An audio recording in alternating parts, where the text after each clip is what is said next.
Doc, you and me, Under Siege 3, violence, speed, and momentum, says FAT-STEVENSEAGAL, all the way from Canada.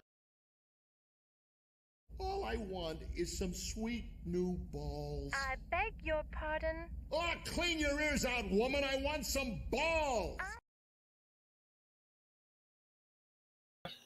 All right, I don't know what's going on with StreamYards, but it's lagging like a hoe out of Christmas dinner.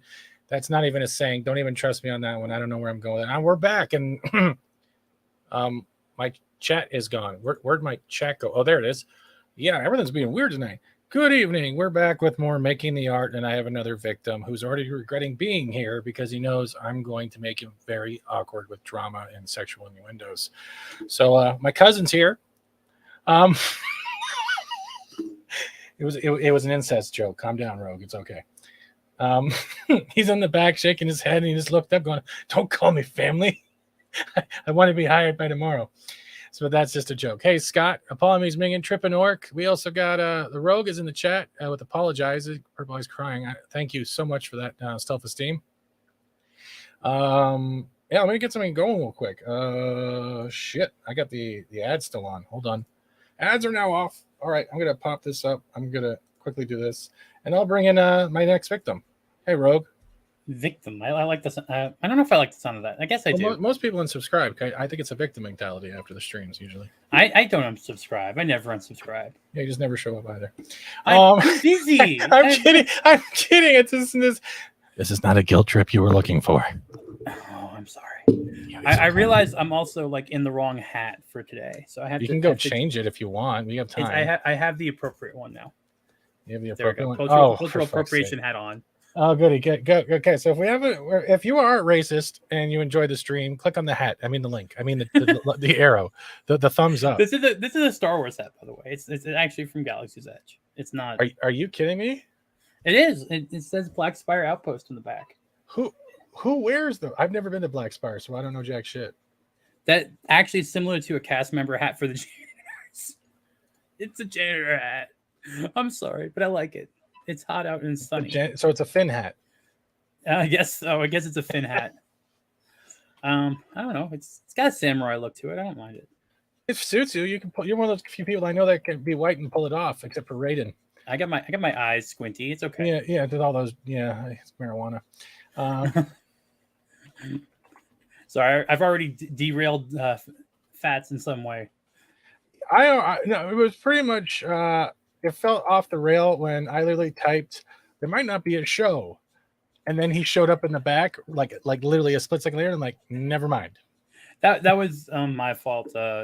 Timing was a little bit closer than I thought it would. I normally do a interview stream, or I'm restarting an interview stream this week, and it's 50 minutes. I try to keep it under an hour, so that way people can get along with their lives. I don't want to take too many people's time, and the person went 53 minutes.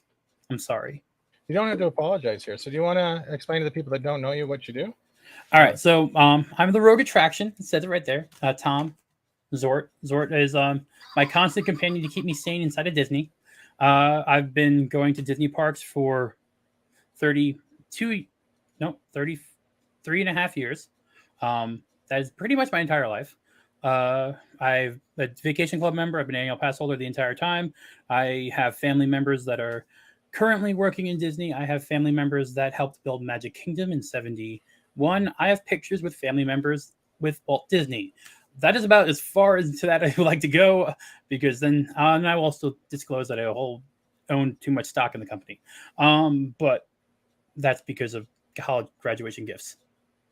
But we're here because I decided that I can't really game on a theme park channel.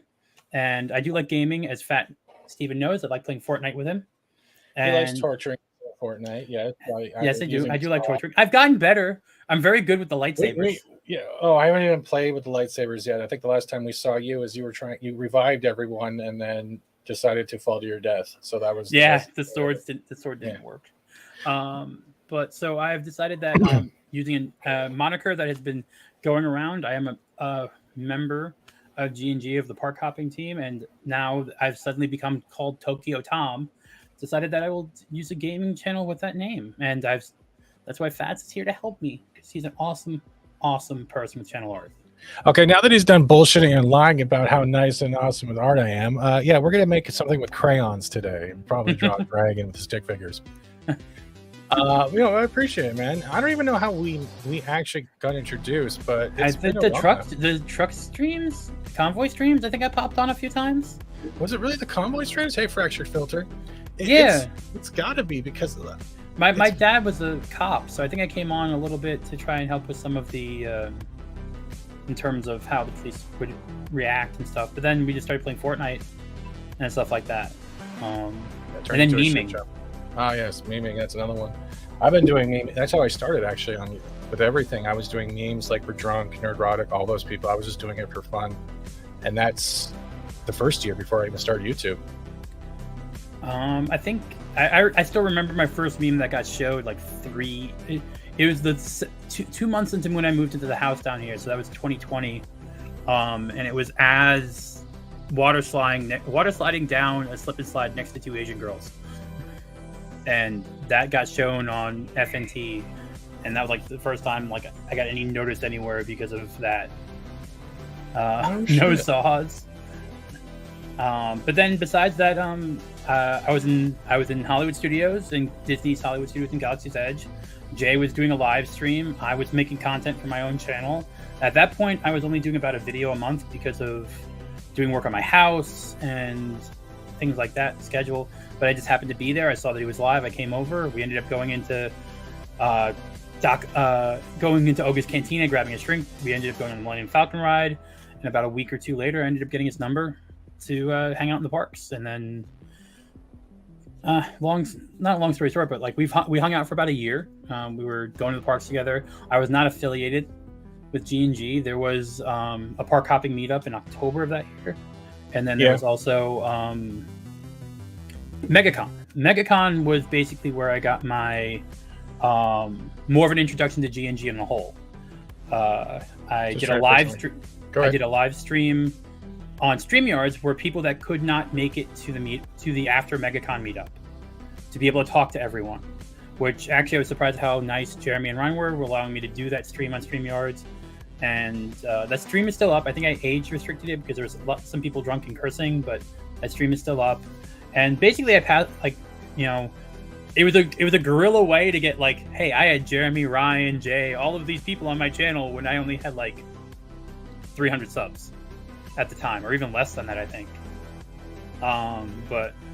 And then after that, I recorded Gina Carano saying G&G rocks. No one else from G&G recorded it, and Jeremy said, "Hey, you want to be part of Geeks and Gamers? You were recording. You got that footage for us." That's about it. It's not that much. You just give a whole life story. That's crazy. Sorry, I'm a New Yorker in heart. I'm still am one, so I talk quick. I could go more, if that's okay. No, yeah, no problem. You can talk as much as you want. It's pretty much laid back here. Speaking of which, hold on a second. I gotta. And hey, Arwen, I see you there. But, so in other words, you've had some great opportunities, and I've been very lucky with location. You seem to be a lot more, I guess, situated on where you want to go, whether it be YouTube, life online, or offline, because you have a path. Yeah. Oh, what's up, Red Ranger? I see you in there. Yes, Tom. Tom. Is that the name or spelling? T-O-M-E? Yeah, it's Krista. So she calls me Tom. That's her nickname for me. I don't know why. I think she's mimicking Dan Vask because he calls me that too in the same way, like Tom. So she even has a soundboard where she goes Tom, Tom. So all right. So the first question I got to ask though, is there a certain color scheme you want to go to? So I would like to keep it in the same color scheme as what I have going on my main channel, which is like the orange and teal aesthetic of those colors. I kind of like to want to keep that as a uniform language, so that way people will notice the colors and keep that kind of like in the same vein, if that makes sense. Okay, so I'm probably gonna need to know what colors you use. I should have grabbed one of your thumbnail, your channel arts, and just done it that way. But yeah, we can work something out. So you want more of a teal? So you're like talking like this? Yeah, that's perfect. That looks like a little bit darker, a little bit more muted. But yeah, like that's better. It's not a vibrant teal. It's more down a little bit. But yeah, I like that. I like the dragon you picked. I have seemed to have a habit of picking out pictures ahead of time just in case we might need them. No, I'm just saying I like it. I didn't say anything. No. That means I'm good at reading people sometimes in imagery. Yeah. So sometimes I'll stock up on certain images because you sent me a bunch and I still have those. Yeah. So I was like, all right, so we can go with a format because I see one image and I can see what we can do with it later. So yeah, that's cool. I have a question. How long have you been on YouTube now? So I got I made the original channel a long time ago when I got my dog.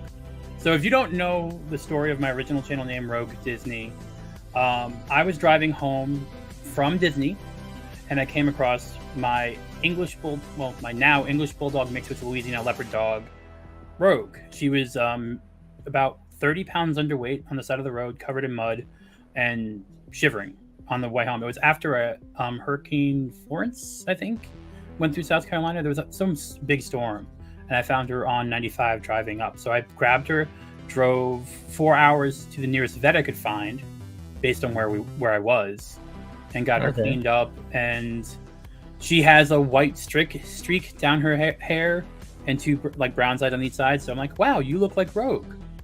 Like she looked like Rogue, and she didn't have like heterochromia with her eyes. So I'm like, all right. And originally this was just gonna be like, all right, I'm gonna do a channel about my dog.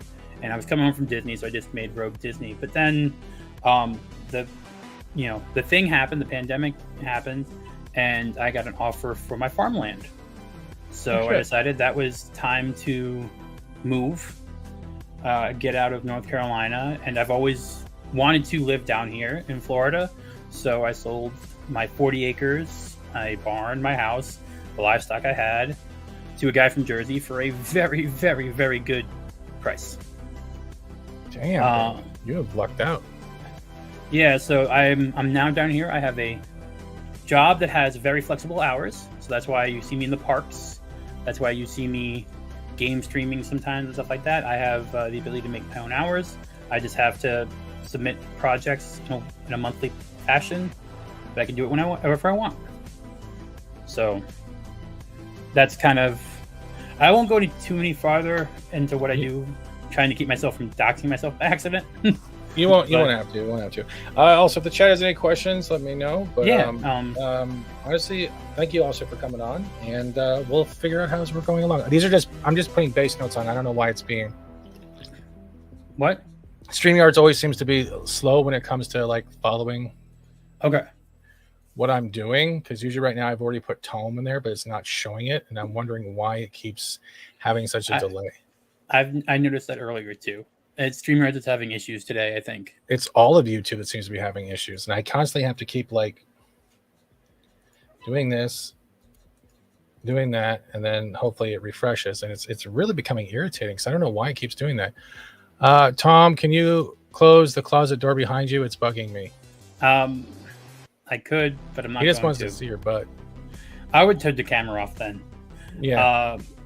Now I have some lightsabers in there, and they're on the bottom right now because I have to mount them.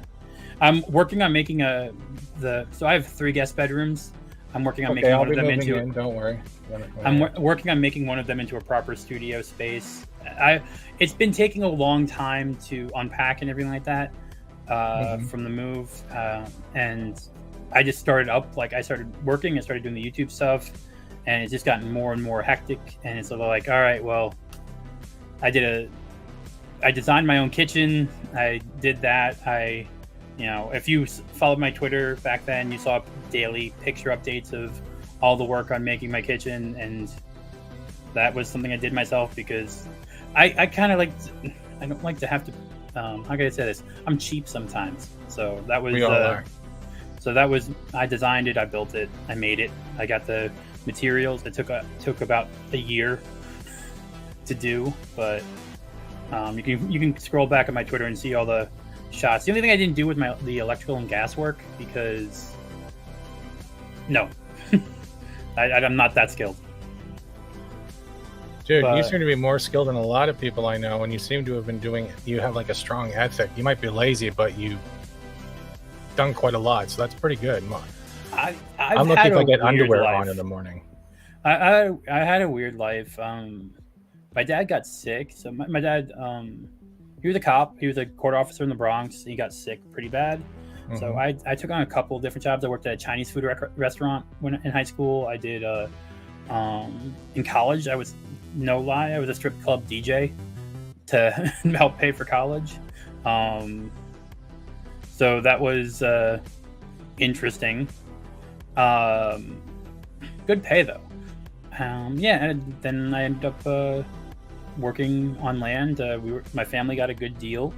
My parents bought some down there. I bought some. They co-signed for a loan, and I paid them back. Had dairy cows, sold beef, did corn, did sorghum, and then eventually ended up opening a small cafe in the same town that I lived in, and did a farm to table restaurant there, and sold that too when I moved down here. That was probably all right after college. Oh, I did take a month to go to Tokyo. So, dude, you've done a lot more other people. Yeah, Wolverine, how you doing?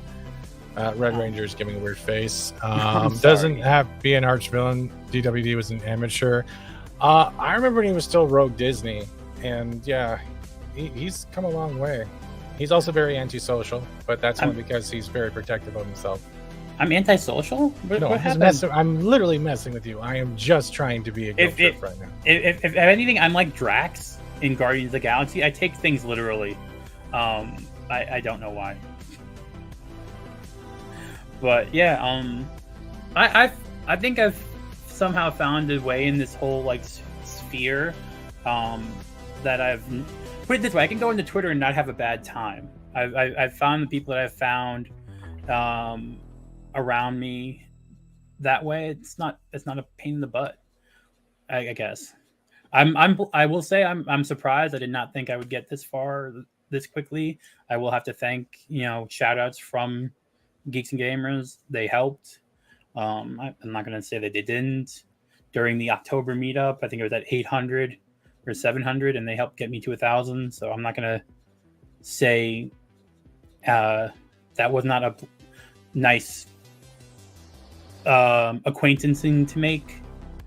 But again, I like playing games with Fats. Arwen is a wonderful person to play Fortnite with, as long as you don't have to worry about your gold. That is true. That is a common trend. And luckily, the fruit melons aren't there anymore, so we don't have to worry about that. Right, Arwen? Yeah. See, I can kind of agree with that. When you get those chances, and I know I talk about this a lot, but when I got chances with Valiant, who took me on to start doing his thumbnails, and then eventually he introduced me to Pro, and from there, Pro brought me on to that Park Place to handle the graphics for their channel and their YouTube. It was kind of something like, you want me? Really? A memer? And then from there, it's like, we're what, was 6 months in? 4 months in? I don't know how long it's been. Valiant, it's been longer, but it's like, I bust my ass for those guys because you don't waste an opportunity when it's there, and you make sure you do the best you can. You know what I mean? Like, it's like a work ethic. The other thing is and I guess this is just mainly for me. It's I'm gonna say this, and I say this to everyone that I ever talk to on YouTube. The best thing is don't be a dick. Okay, so what? Excuse me? I'm just playing. I know. Don't be a dick. Like you've already kind of I've already kind of broke that thing.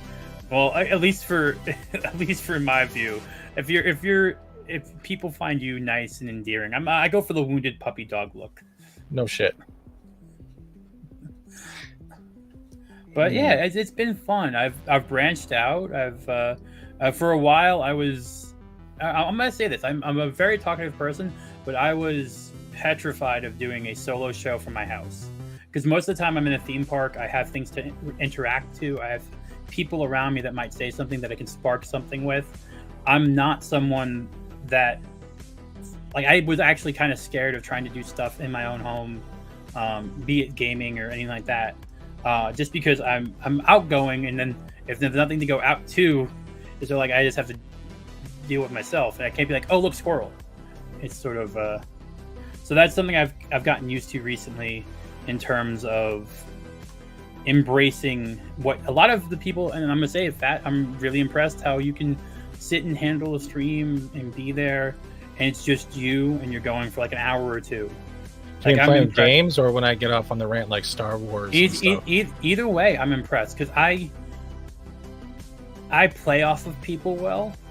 Okay. That's something I do. Like I play off other things around me. So without something to play off of, that's something I've had to get used to. And like I said, I'm really impressed by the people that can sit there and just go off the chat, but also have that ability to keep spurting further with the content without any type of exterior motivation or exterior impulse. I just want their money. That's pretty much it.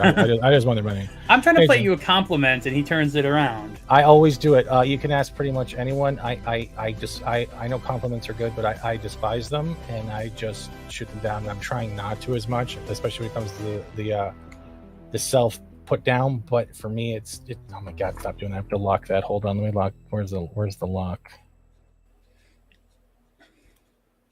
Yeah, let's lock that in place so it doesn't move anymore. That way I can actually just move shit without the whole background moving. But no, I get it. I do appreciate the compliments. Thank you. Thank you, Tom. Thank you, Tommy, whatever you want to call it. But like, yeah, I'm not used to it, right? The praise I'm not used to, because I think it falls under, if I get too much ego, I'll forget where I was and what got me there, and then I'll slack. And I don't like slacking and stuff. I don't like slacking in anything. I have no ego, so that's an easy thing for me to not. Everyone has ego. Everyone. The fractured filter, Tom. I understand what you mean. It can be tough playing solo game. Yeah, I'm getting used to it now. I just I've decided that I just have to have my internal voice be out loud sometimes, and even if I think it was something stupid for me to say, I'll say it, and then it ends up being either funny or cringe. I don't know. But it's just the biggest rule, I'll tell you this, because you think I'm being comfortable, is realizing that when you are going to have people that sometimes don't agree with you or get offended by what you say, and usually you can clarify, like clean it up with like, what do you mean, or give a clarification, have conversations. But you also got to remember that just be yourself, even as much as, like, for me, I don't like myself, I still got to be myself, because people are there for one reason. They either like the conversation, they like the topic, or they like what you're saying. And for you, I think you are getting there, but the lost puppy can only work so much, right? Because do you really want a whole bunch of different hands petting you? That's kind of weird. Yeah. I think petting me? What? Your lost puppy, right? They're gonna pet you. Yeah, I don't get petted much. These are like bungholes. Everyone has one. I'm just sorry. That's funny. That's a good one. I'm gonna take that, Wolverine. It's funny. Yeah, most of these people are good people. Oh, we got sponsors. Friendships came with sponsors. Someone's like, someone just turned on all the. Did someone actually turn it on, or did someone get a free gift and membership? Keeps you humble. It does. Fractured filter, yeah. Sick beard says, John. It's a little bit trimmed out right now, but yeah, that's actually in Galaxy's Edge. That's by Thank you, Cantina. Thank you, Tripping Art, for the gifted membership. Sorry. No, you don't have to apologize. I'm trying to do multiple things at once. I'm just trying to let people know what the picture was from. Yeah. Oh, Fractured Filter got a free gifted membership. Yeah, I'm glad people are turning it on. That's awesome. You guys, I hope you can be disappointed in the gaming streams later on. But I like gaming, man. It's like the same thing. Life's too short to always be complaining. So we finished Titanfall 2 today. We finished Dead Island 2. We finished too many games on this channel. Sunday I'm gonna be streaming Jedi Survivor, the first stream for the Tokyo Tom channel. And so I hear the story's great, but it has a lot of issues. I have PS5, so hopefully the issues are not a issue. I know some story stuff people were griping about, but I don't know if it's that bad. I don't know about story, so I won't go into the spoiler. Yeah, I don't. I've stopped caring what people say about things. I will gauge and lower or raise expectations, but I don't care. In my viewpoint, and this is just me talking, most people in the sphere are biased in some way, and I think where there's not enough nuance. So that's just me being honest. I prefer to have some nuance in all of my thoughts. So Deus Ex is a great game. I agree with that. Yeah, it is. Until they ruin it the next time or do something else weird with it. All right, so let's get a color overlay on this one. Awesome. But yeah, I mean, I just reached, I guess, a milestone now with 1,500 subs. I'm going to kill big time now. Hey, speaking that, it's only been like about a year and a half or so. I'm not going to complain, but I'm going to kill myself pretty much with. I'm doing 7 parks in one day this Saturday for a stream. What do you mean? I'm going to visit all 7 Central Florida, Orlando theme parks. All 4 Disney parks, SeaWorld, and the 2 Universal parks. All in one day during one live stream. Somehow. I might have to like StreamYards it and like have someone vamp at some point while my phone charges, but I will try my best to get them all done. I have it planned out. I already know the schedule and how to make everything work. It might end up becoming 2 streams just because my phone might overheat.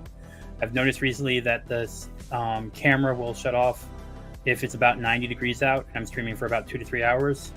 So I might have to truncate it or get it separated, but I will record besides that with a separate camera so everyone can see what happens if I have to take a break from the stream.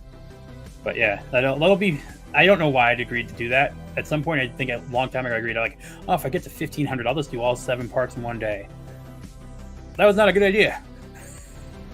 But I think it's all right, man. If you're wanting to do it and it's dedication, I would say do it. Like, you're lucky because, like me, can't get to theme parks. Trapped in Canada. The only theme park we have here is visit. I guess the prison. I don't know. We have one theme park up here. I think it's Canada's Wonderland, but I don't know how good that is anymore. I've heard about it before. I don't know how it is. I have done originally from New York, way back when, before North Carolina. So I've done some of the New England, and I think I did Canada's Wonderland a long time ago, around 14 years old, I think, because I did a trip up there with school. So yeah. I actually, when I went to Quebec and stuff like that, I really like Canada. I've been there a few times on vacations. I am really upset for what happened to your guys' country. I'll just say it that way. Yeah, too. It's a lovely place to visit, but it's even a lovelier place to leave. Oh my God, just let me. Can I reset bar position? Thank you. Oh my God, just let me move the.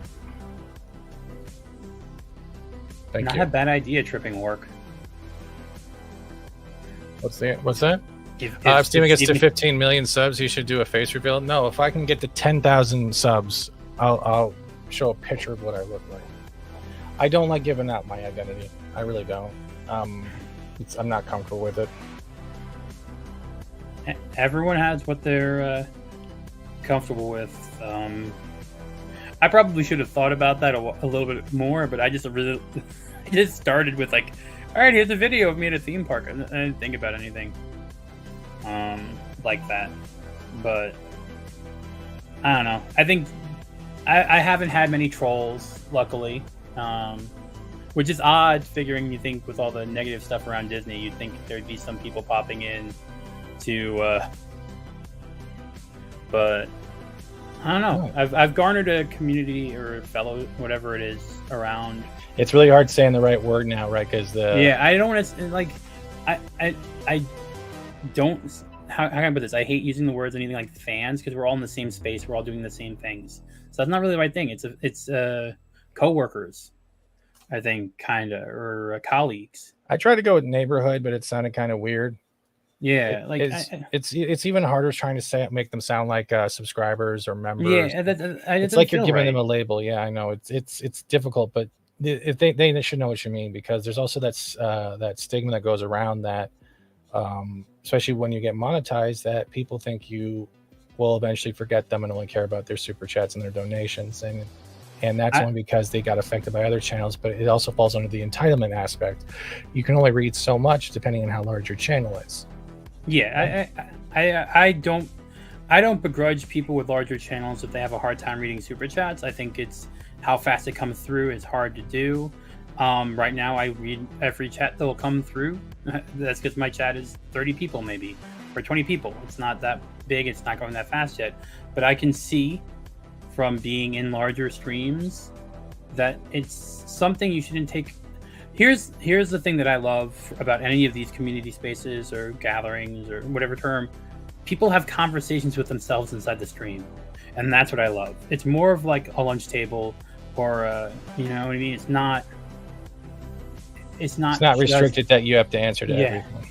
Yeah, because I love seeing separate conversations going along with in any of these things that are just, you know, they're talking about their own thing inside of the chat, inside of the stream, because it's a place for people to express what they like and share their thoughts. And that's something that is kind of cool. I don't care what stream you're watching. Most of the time you'll find someone that annoys you, someone you really like, you know, someone that shares your opinion, someone that shows you a new opinion. And that's the thing. All of us are doing the same thing for the most part. There are some people that, like, you know, you click on their channel after they subscribe to you and they have no videos. Yeah, and that's... Hey, Mags, how you doing? Hey, Mags. Thanks for the drive-by.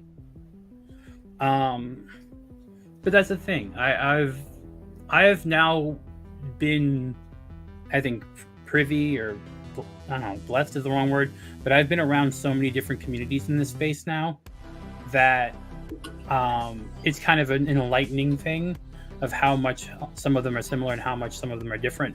And the main thing that's the best part about them are the people watching. Exactly. That's the best thing.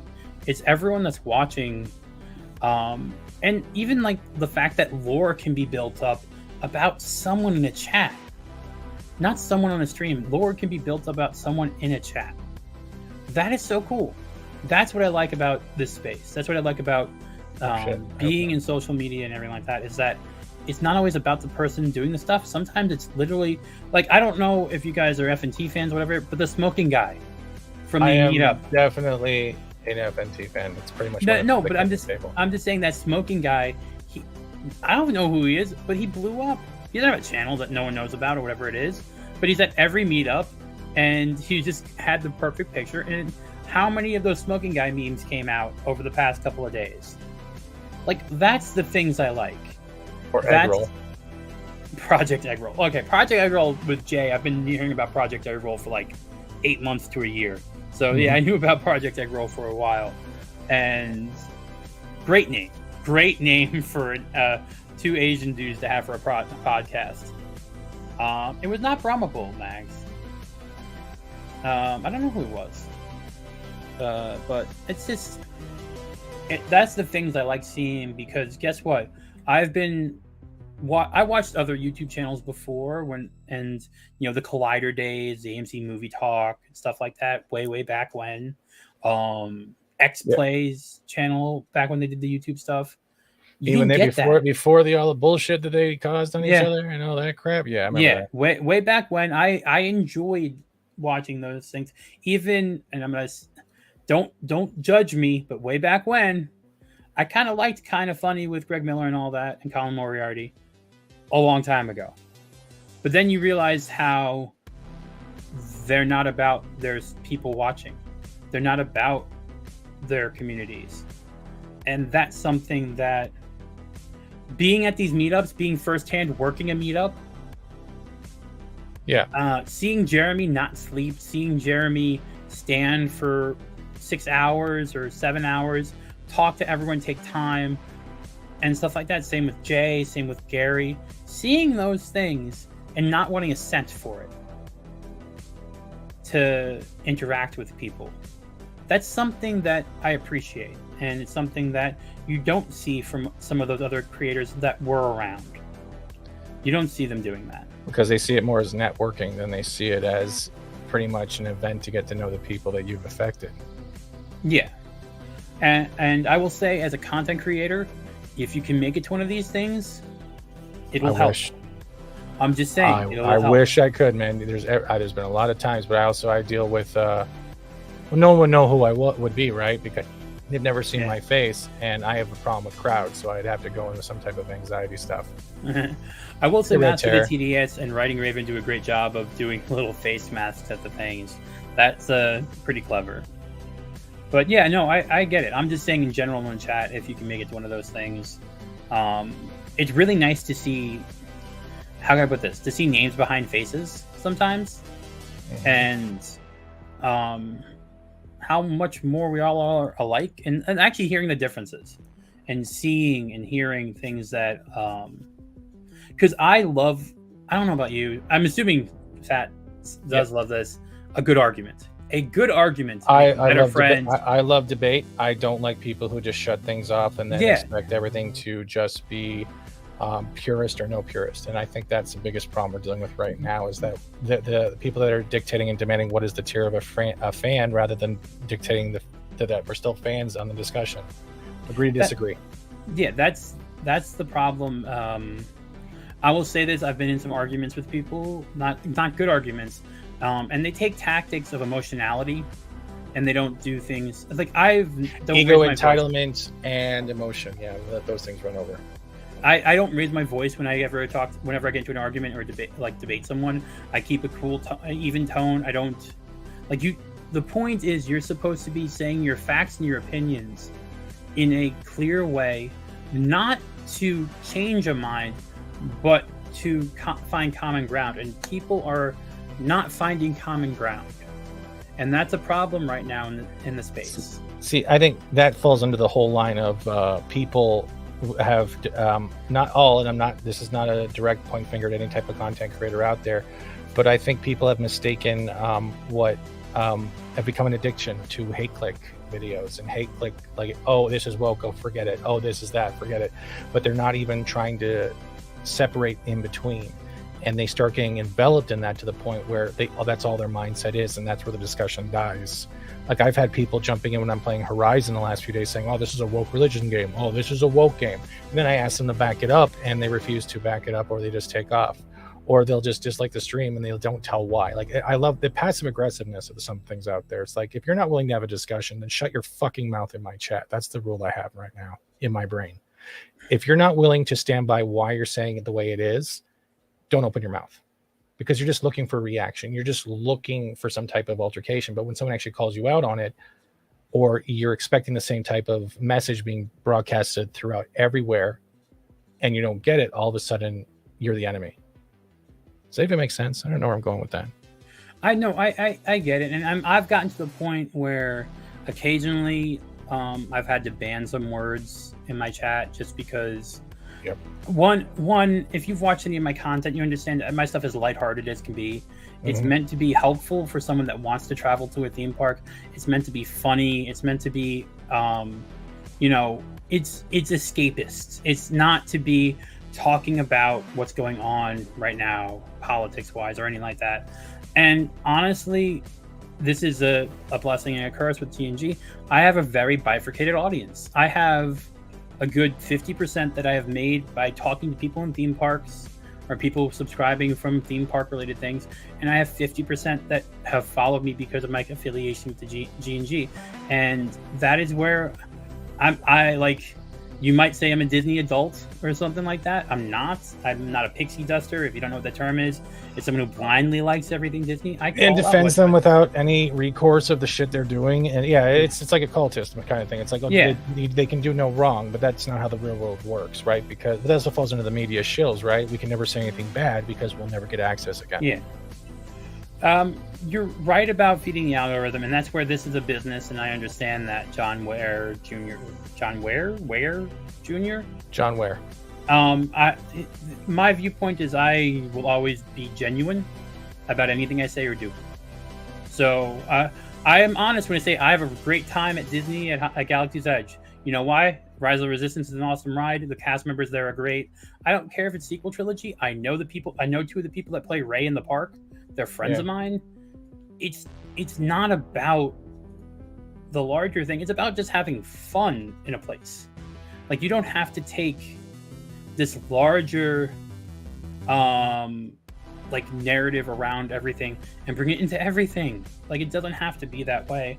And the family from Ohio that's going there is not going to know about what's going on. And if you want to, like, inform them, yelling at them is not the right way to do it. You know what I mean? Like, that's the problem. A lot of people are just saying that if you say a rhetoric and you're going to inform and change someone's mind, no, you have to find that common ground and work them slowly towards what you're seeing. Because that's the way you grow. Each person grows, and that's not happening because there's too much volatility. Sorry if I'm being. You don't ever have to apologize. Speak your mind here. I like this stuff. We've had conversations like this before. Yes, we have. My best friend's cousin is a pixie duster and gay, so yeah. All right. I'll gently toss a finger on it. My finger on it. Hey, Arlena, how you doing? If I haven't read the chat and greeted you guys, I do apologize. I'm trying to do multiple things at once. I can keep a little bit more of eye on the chat. I'm sorry. If you apologize one more time, I'm going to give you a Canadian citizenship.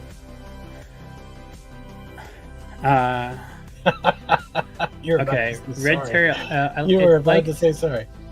It's like asking advice about a restaurant on Facebook, and if you know you're getting told why you shouldn't fill up at a gas station next to it. Like, how do you get there? I kind of get that. Red Terror, 1978. But here's the other thing. Divergent conversations are fine. Also, I don't mind that. And I can say some way because I'm someone that, while I know what I'm talking about, I can also be thinking about two different thoughts at the same time and continue two different conversations and to the same person. And I forget that I know where I'm going, but they may not. So I will literally have two different conversations going side by side to the same person. And I've done that before, and it's apparently very annoying to people. So I apologize if I do that at all during this. It happens by reflex. Yeah, well, I've always been like a multi-plane thinker or multi-level thinker. Like that's the way I think. So I don't know why I talk that way sometimes, and it's weird. Do people make you nervous, or is it just more you don't know how to interact? Well, how the best way I can say it? I think people, if I'm in person talking to someone, I think they have. I always give them my full attention. Like if I'm around someone, my phone's never out, and that's the thing I hate about some people now. Like, they will be checking Twitter on their phone while having a conversation. No, you're having a conversation. Your attention should be on the person you're talking to. I can understand. All right, you know your phone vibrates. You want to see if someone. I can get that. But literally, I've been around people and they're just like, oh yeah. Like right now, my hands are away from my computer. I have nothing else open besides the StreamYards tab. I have full attention onto what we're doing right now. And a lot of the problem is that some people don't do that. It's annoying. But I also think that I hold people to the same standards I hold myself to. And that's maybe more than some other people have in terms of everything. In terms of not intelligence or anything like that, but more fiber. Have a good one, Mags. Arwen, I hope you took their phones away. Put it this way: the first time I did that with my what phone was it at the time? It was a Nextel. I was texting someone at a dinner table. My dad took my Nextel and broke it in half and said, "You're gonna get one a year later." So why the hell did you do that? And he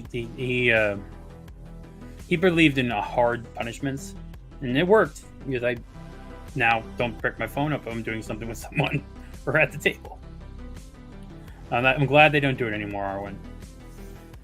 But on to, I guess, funner topics. I don't know. Are there any questions? Like, that's the thing that I don't understand. Be focused on that person. And all right, so I'm gonna go along with this, Arwen. Another thing that is the problem with like the dating sphere too.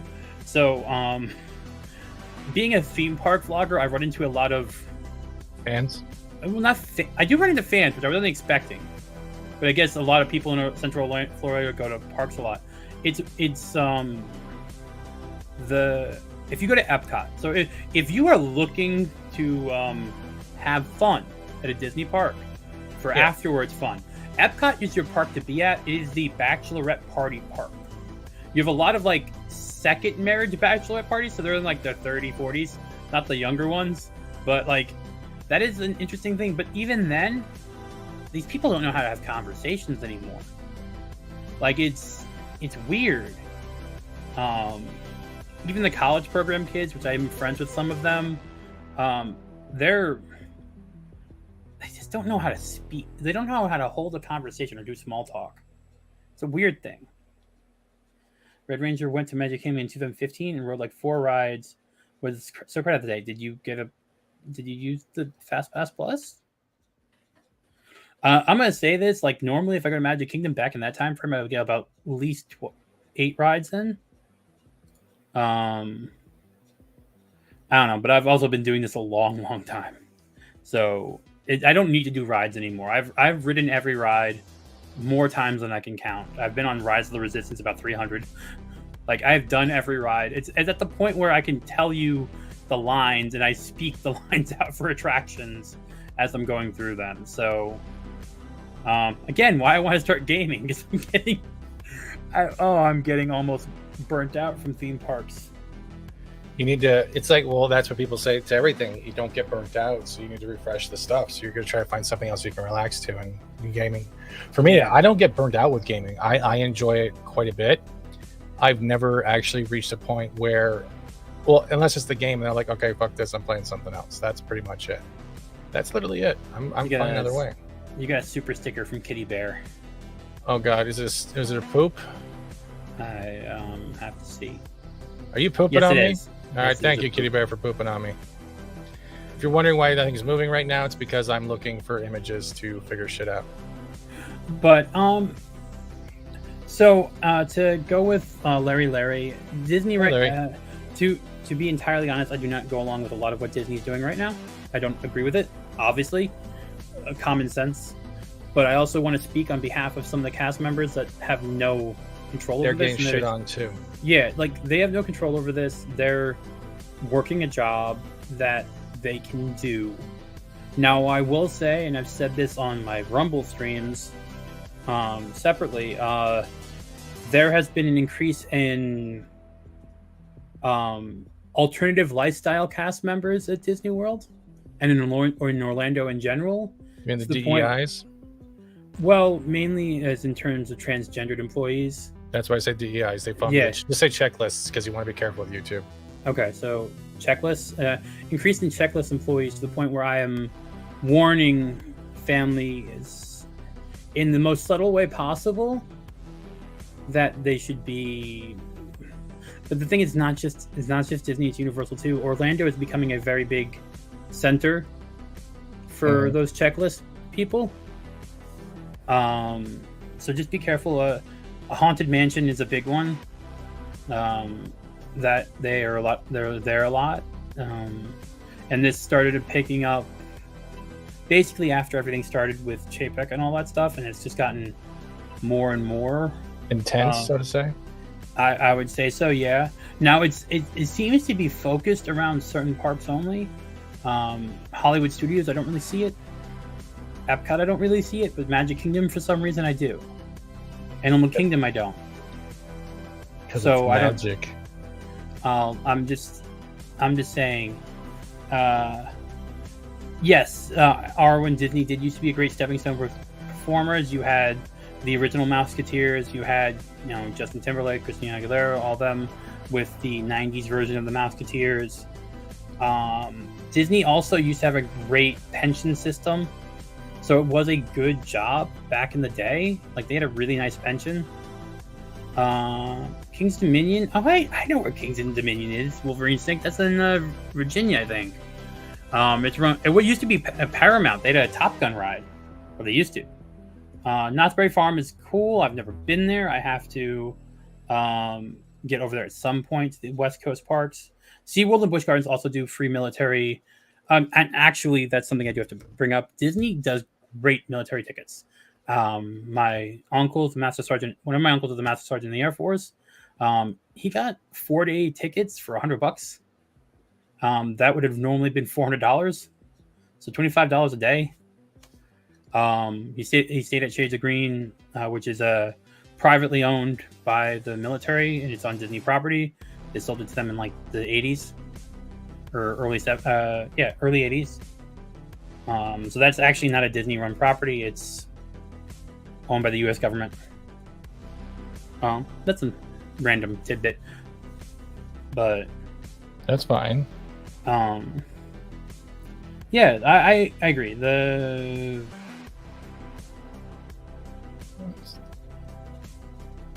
should be a government. There is a government hotel next to Disney. See, Kitty Bear, I just told you that.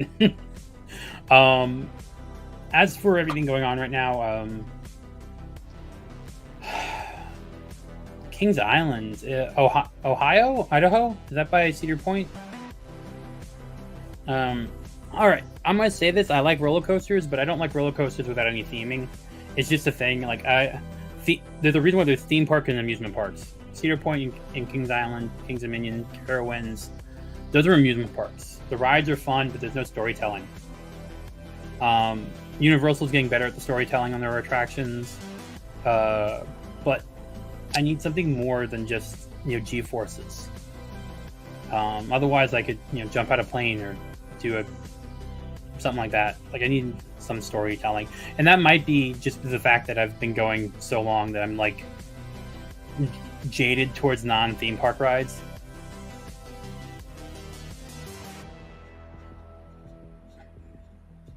I did not know that. Yes, Busch Gardens has its offering right now. I pretty sure. Oh, okay. Yeah, well, DeSantis made that joke. Kitty Bear. But yeah, I like SeaWorld too. I mean, I like SeaWorld and Universal. SeaWorld's a great annual pass for locals. Universal's a great annual pass for locals. You get Express Pass after 4. Even as a non-local, Universal can be expensive. What is going on here? SeaWorld and Busch Gardens are no longer run by Anheuser-Busch. A different company bought them. So they used to be. I don't think they are run by anymore. Larry. Wouldn't want to be a Bud Light. Bud Light park right now. No, but I'm being serious. I think another. I know Anheuser-Busch owned SeaWorld and Busch Gardens for a little while, but I think that another company bought it a bit ago. I'm gonna double check because now I'm curious. SeaWorld Parks and Entertainment owns SeaWorld Parks. They're by Myrtle under a license. By Myrtle. Myrtle? Okay. So SeaWorld and Busch Gardens are together, but Anheuser-Busch is no longer known. So at least SeaWorld's okay. Let's see if Busch Gardens is. I know because when you buy a SeaWorld's pass, you get Busch Gardens too sometimes.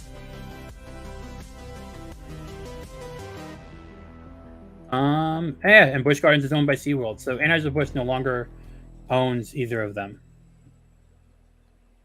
No shit. So just so you know, but you still get free beer. You can still get free beer at times. Do we want the beer? Do we want the beer? They have non-Budweiser beer. Okay. So you can get free beer still. I've heard good things about Silverwood Apollome's Minion. Sorry. Didn't mean to say that wrong. It's okay. She'll hit you with your car.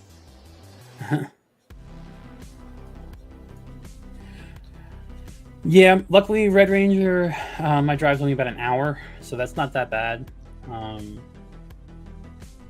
If you're gonna go, I would say if Wolverine Snicked, I would wait for 2025 when Nintendo World opens here in Orlando. It's gonna have more attractions, not better, but more attractions than California's does.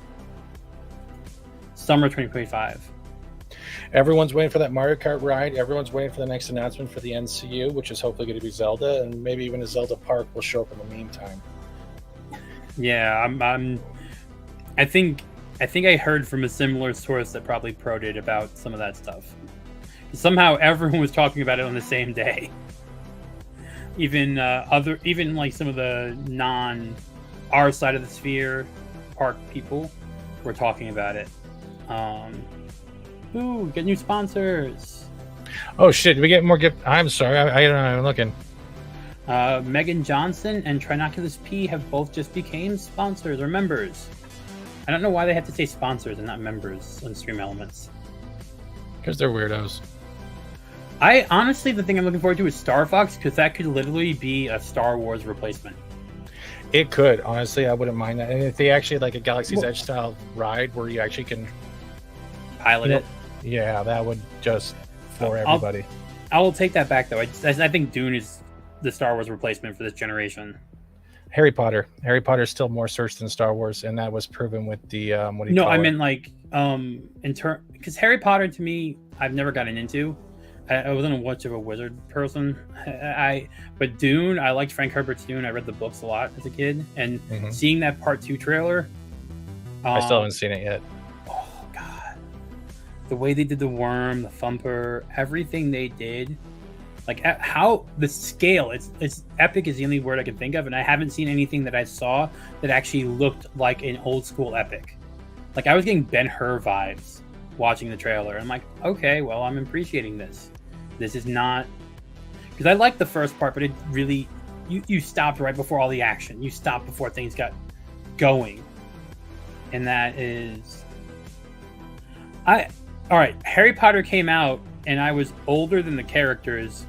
I didn't read the books. I didn't see the. I was one of those people that saw it as just like a Luke Skywalker ripoff as a kid.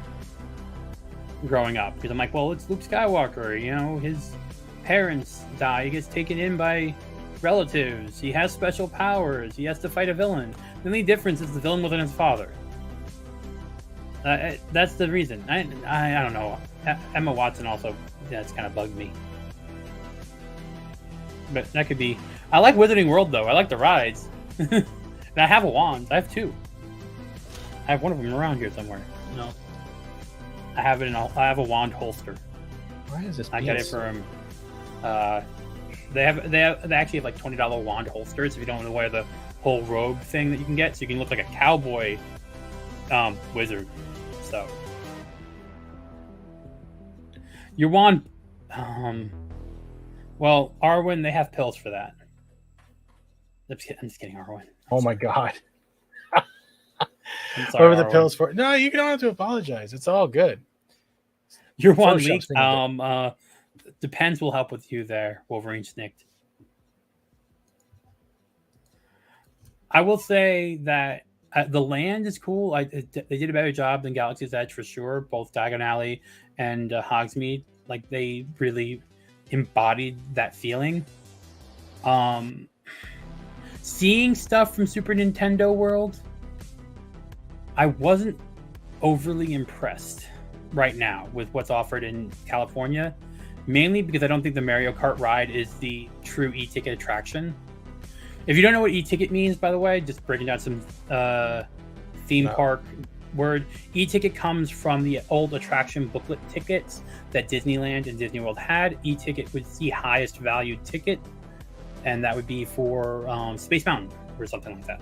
Like a very popular attraction with an e-ticket, just to kind of give an idea of how that term. But I don't think it is. It's too slow. I don't think the AR component. Now I'm going from hearing what like Stuttering Craig and what Jeremy said about it, and they said that there was too much going on, and you had practical effects around you, but then you also had to watch the screen to play the game at the same time. So I think they were trying to be a bit too ambitious. I don't know. I haven't done it yet, so I can't talk about it. I'm very intrigued to do it when it opens up over here. If I get over to California, I might go to Disneyland more so, because that's the park I haven't been to. I haven't been to Disneyland, and as a old Disney fan, walking in somewhere that Walt walked is something I do want to do. Oh, yours wasn't an official Harry Potter one?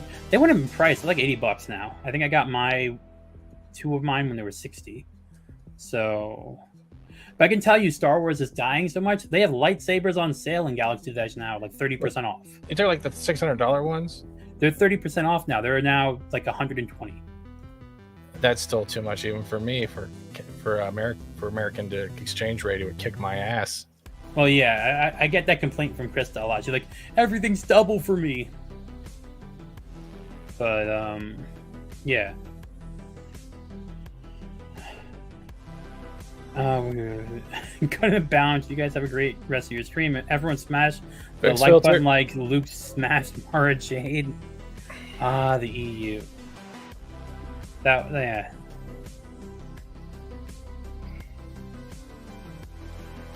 Aaron, I'm not gonna say that out loud.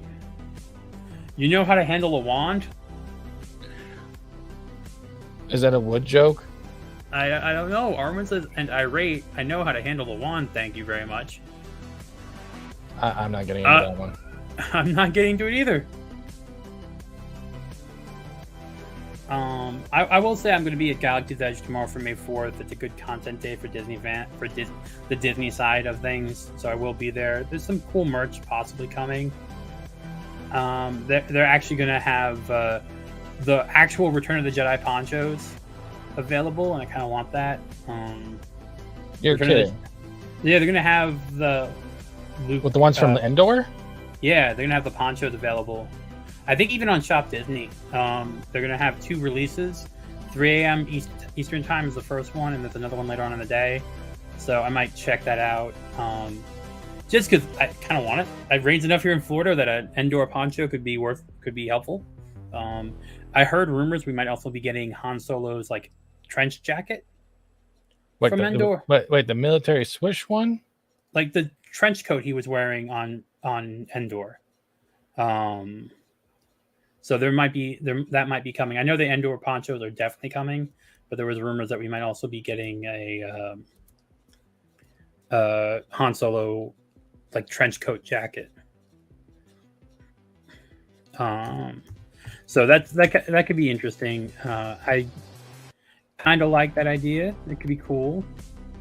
I just don't know the price right now. You know the hilarious thing right now on Shop Disney? The Life Day robes are only down to $12. I don't even think I'll ever wear Disney. Like, I don't even wear Star Wars anymore. I'm just Forbidden. My only thing is oh wow, if you search up Disney poncho, one of my pictures comes up. Is that good? Wow. Well, one of my videos, it actually pops up in the images for Endor ponchos. I didn't know that. That's kind of cool.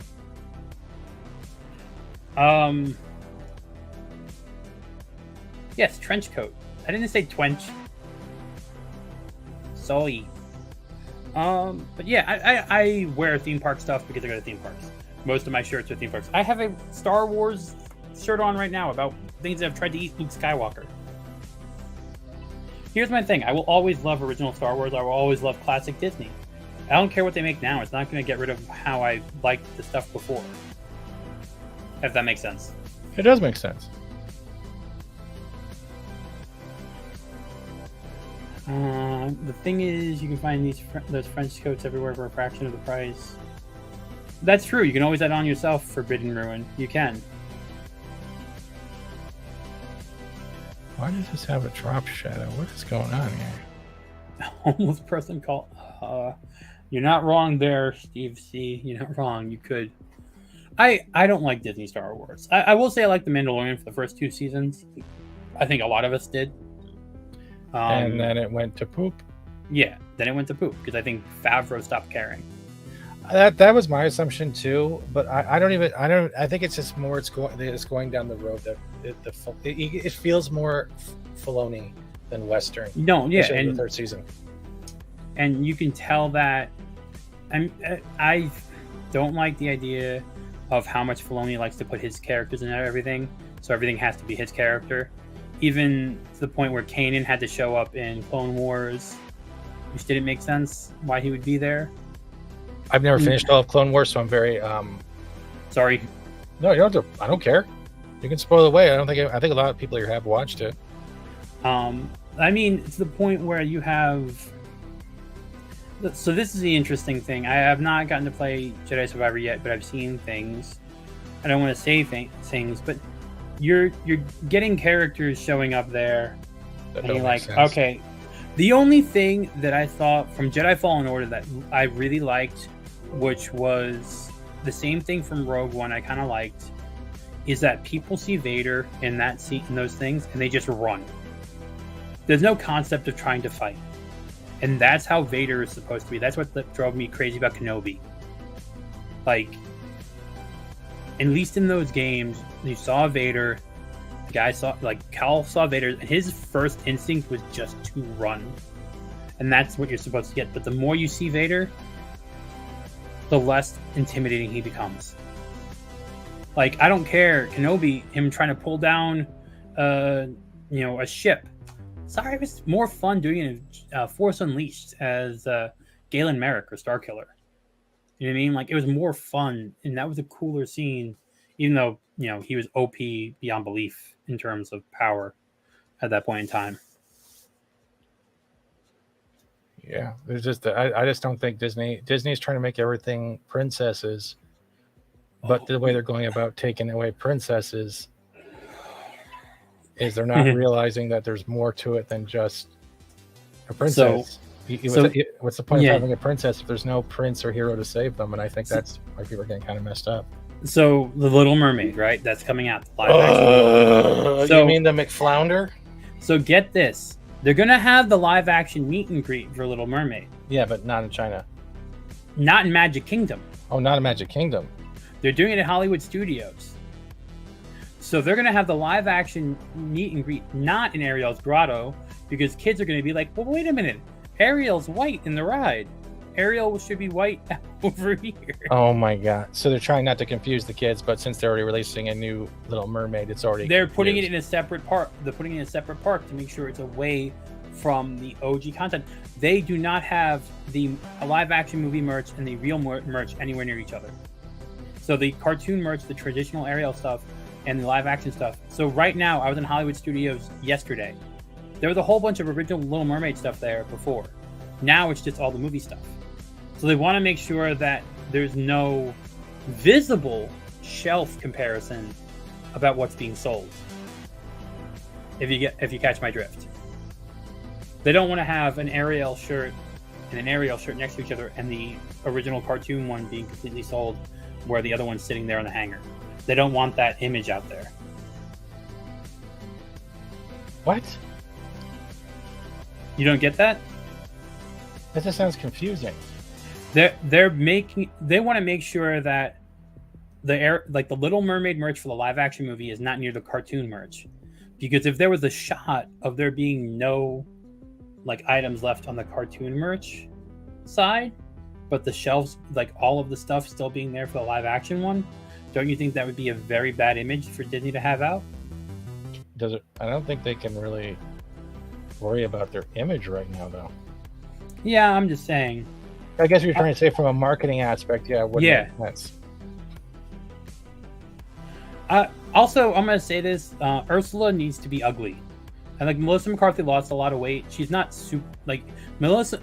Ursula was supposed to be this creature. Yeah, she's supposed to be evil. She's supposed to look like the forbidden area. She's supposed to be someone not to be trifled with. You don't make a deal with. It's like when you make deals with devils. It's the same type of pretense, right? And the other thing, if you're a classic Disney person, I've broken down these films before. You watch the Little Mermaid or Sleeping Beauty or Snow White. You have the female villain against the female heroine, but as soon as the prince becomes evolved, it changes into a creature, right? You immediately get rid of the concept. The problem right now is that they have this, and I think the new animated film Wish, I have an issue with this, because they're making the king the bad guy. And I think the reason why the originals worked is you kept it very evil, just good, bad. You didn't throw in any type of gender stuff into there. Yeah. Which made it an easier story to comprehend as a kid. Now you're just getting an ideology put into it saying guys are bad, men are evil. isn't it the same thing with like Birds of Prey, and then we how the way the marketing was for Charlie's Angels and all like that? It's like they don't know how to talk to customers anymore. All they know how to do is belittle them when the criticism comes out. They now think criticism is nothing more than you're just racist. But it's also worse than that because kids are impressionable. So they're going to see this kid's cartoon Wish where the girl gets a power and a wish, and the king wants to take that wish, the evil king, the dude. Here's the other thing. Most of the time when you think about like Little Mermaid or Sleeping Beauty or Snow White, there was never anything special about them, really. That like Cinderella is just someone who happened to be pretty and did good housework. There wasn't anything special about her. Like, and that's the other thing. A lot of the Disney princesses originally weren't special. And now people all have to be special. Moana, Frozen, everyone has to be special in some way. Wasn't their uniqueness what's made them special? Because they were all different princesses who had their own story. Wasn't their story, their fairy tale is what made them special?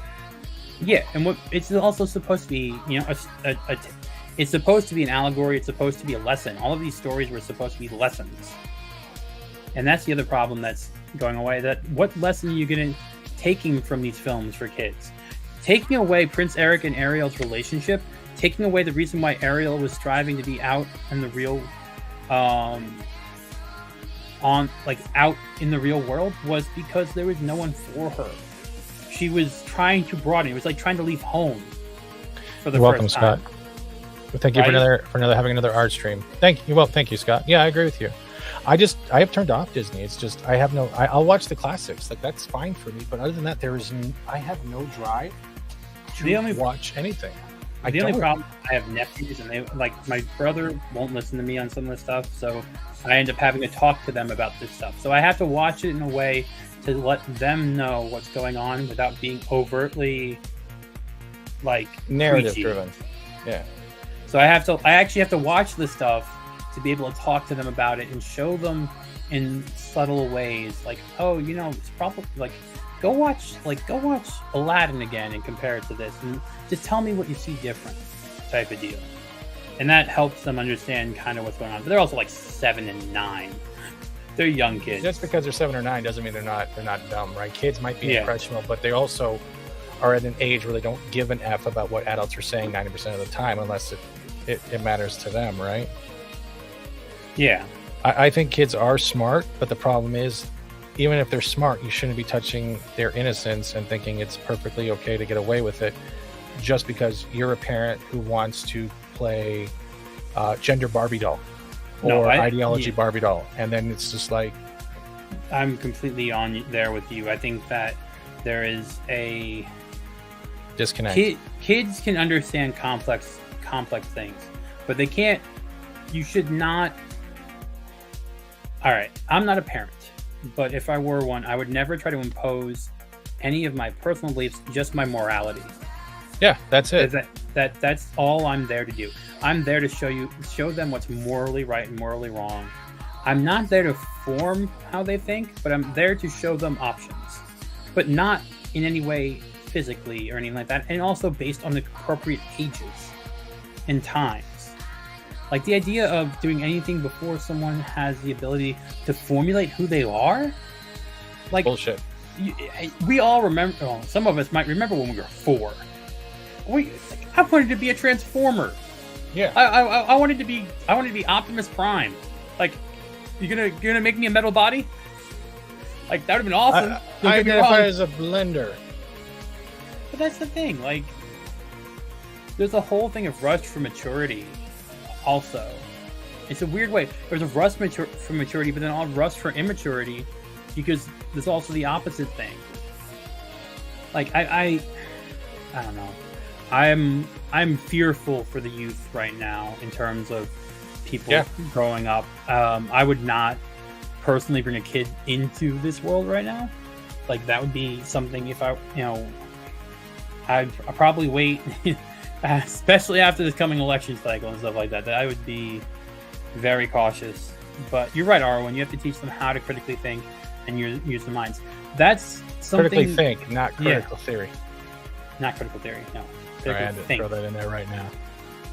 And I would agree. Also, it's about how to ask the right questions. Asking the right questions is something that I learned really young, and really helped, because knowing an answer isn't a great thing. Knowing how to get the answer, knowing what the right question to ask to get an answer, that's really helpful. That's it. The stupidest question is the one not asked, right? And eventually you're going to reach the point where, like, the kids won't ask questions because they're being pretty much soccer trophied into anything they say is now a reality. Oh, you're wearing a dress, so you must be a girl. Yeah. But they're not, and they don't take consideration that just because you have an imagination doesn't mean you're having a dysphoria. And I hate the fact that parents are trying to manipulate and take advantage of a child's innocence and imagination and cloud it over something else. I mean, the other problem is this: we're in a society, we're in the first generations of a fully public lifestyle society. You know what I mean? Like, we're in the thing of people being online now so much, their image being online and everything like that. And I didn't grow up with that. Like, I was before that. I started in college for me more so than anything. You had Instant Messenger, but that's a different thing. Instant Messenger was anonymity. That was like you had a handle and you just talked, but no one knew what you were. No one. Now it's like, you know, kids are on TikTok or Instagram when they shouldn't be. Too easy to give away your identity. Yeah, but like, there shouldn't. Social media is a very dangerous thing, and kids. I honestly think you should not be allowed to use it until at least like you're in your 18, because it's so manipulative, and the algorithms and everything like that, they will feed your like bad thoughts more so than anything else. It's negativity really, runs the world. Yeah. If you're not liking this, let me know. You're right about the dopamine hit for Pit and Ruin. It's hard to. It's hard not to say that, because as a content creator, if I, you know, the first time I had a video it had 1,000 views, I was stunned.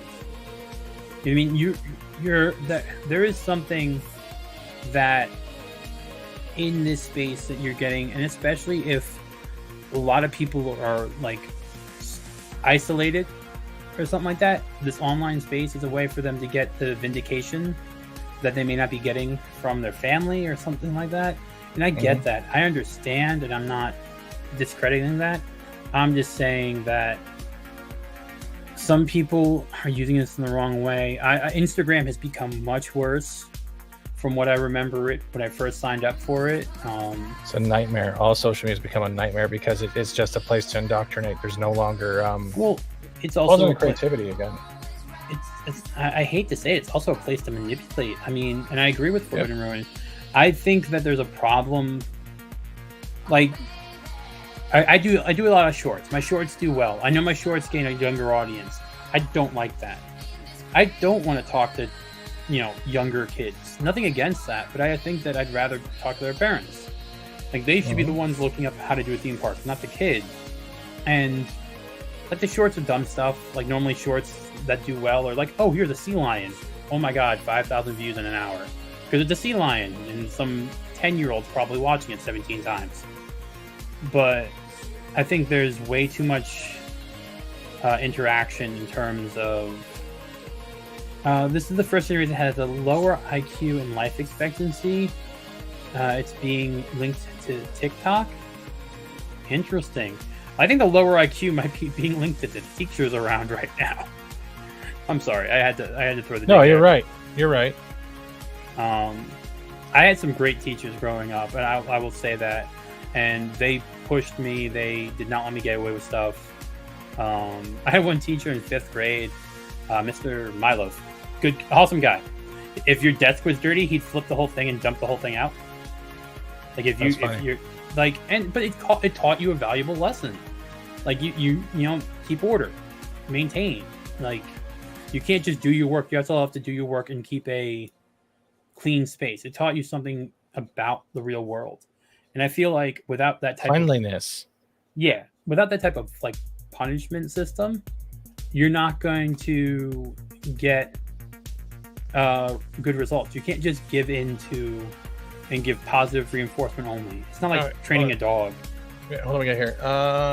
Jun Wong says, tinfoil hat theory. All this is a psyop to destroy the USA. The symbol of freedom is so much easier to get things done. So I have dark mode on, so it makes everything look like shit. If people don't think and just obey. Well, look at Canada right now, bro. I'm in Canada, and it's just turned into a crap show. Suppose they're trying to push a whole Pride season, 5 months. 5 months rather than a month, and you're highlighting one minority over another because, in a way, people that they don't see this, they know you're weak and they're manipulating you. I don't know. Do you want your face on this or no? It doesn't matter. Either way, my face is on my other one. It's just drawn, but it can be a picture either way. I like the hat. I'm going to be wearing the hat while I game. Just lean into that. And someone actually already sent me a kimono style thing. It's like the jacket kimono, which I thought was cool. But I mean, I think I'm in my mid 30s, and I see younger kids in their 20s, and we're calling them kids, and they're so stupid, naive. Well, I just retarded. Don't know what happened in 10 years to make a difference in what was learned. And I will say that I had a very I was gonna say I had a very, very long, weird life growing up. Thank God you didn't say penis. Thank God you didn't say penis. Wow. Of course, there comes Fats making me awkward. Hey, cheers to the awkward. Hey, Wong, it's nice to see you. But I will say, actually, it's from Arwen missed earlier. It's from Galaxy's Edge, actually. But I just think that one is the lack of people working. There's so many people that think the influencer culture, I can make it on TikTok, and I really do think, and I don't think OnlyFans was a good thing, because now you have that concept. Now I know that we're cam girls always and stuff like that, but I don't know, there's something going on with the soul of Western society that is making me think of Nero and Rome. We're getting into those times where if there's a pendulum shift, it's gonna be hard and it's gonna be painful. And I'm that's what I'm worried about. Now, I try to stay away from that type of stuff. I try to not to think about that type of stuff, but I don't know, man. People are having a hard enough time now having civil conversations. People are fighting in stores. People are oh my god, so easy to violence now. It's so disheartening. Destroy the people that used. If you can destroy the people, you can destroy a country. I think that's why they're going after entertainment. I think that's why they're going after things that you enjoy. There's no escapism. And even think about it this way, even the people that we watch in this space, it's not escapism. We're still hearing about the stuff, right? What I play Fortnite because it's escapism. I don't see anything. I don't have to worry about anything, right? Games. I watch anime. I love anime. You know why? Same. It's not made here. There's no ideology, and it's getting harder and harder to find that escapism. I loved going to theme parks because it was an escape.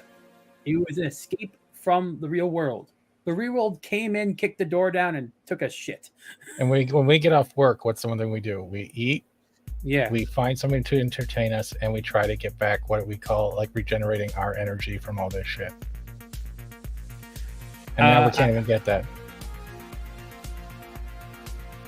I agree, Arwen. Just because you can make a lot of money off something doesn't mean there's aren't ramifications. I agree with that, Arwen. And that's I'm friends with some people that have OnlyFans, so it's hard for me to say, but at the same time, why do you think that's Actually the only getting thing you stuck can do? Like, what made you think that? What, like, it's an easier. easiness. It's an easy thing. You are pretty, or you're pretty enough, and that's. Well, yeah. Yeah, I know you are, Owen, and I'm just trying to say that there's another thing, and this comes to I would say a privilege of women for the most part. Guys, and this is gonna go somewhere I would never talk on my own channel. Guys are much easierly entertained by the female form. It doesn't have to be perfect. Where I feel like if you think about the other way around, I think there's more of a idea of. I think guys are more forgiving, some more so in reality to how a female looks than females are forgiving to a guy on how they look. I'm just thinking about the fact, and the only reason I can say that is because if you go to any adult site, there's like every single type of thing imaginable underneath there, which tells you that there is, like, guys there's a category for every person. So that's why I think that OnlyFans works for women, but not necessarily men. I don't think that.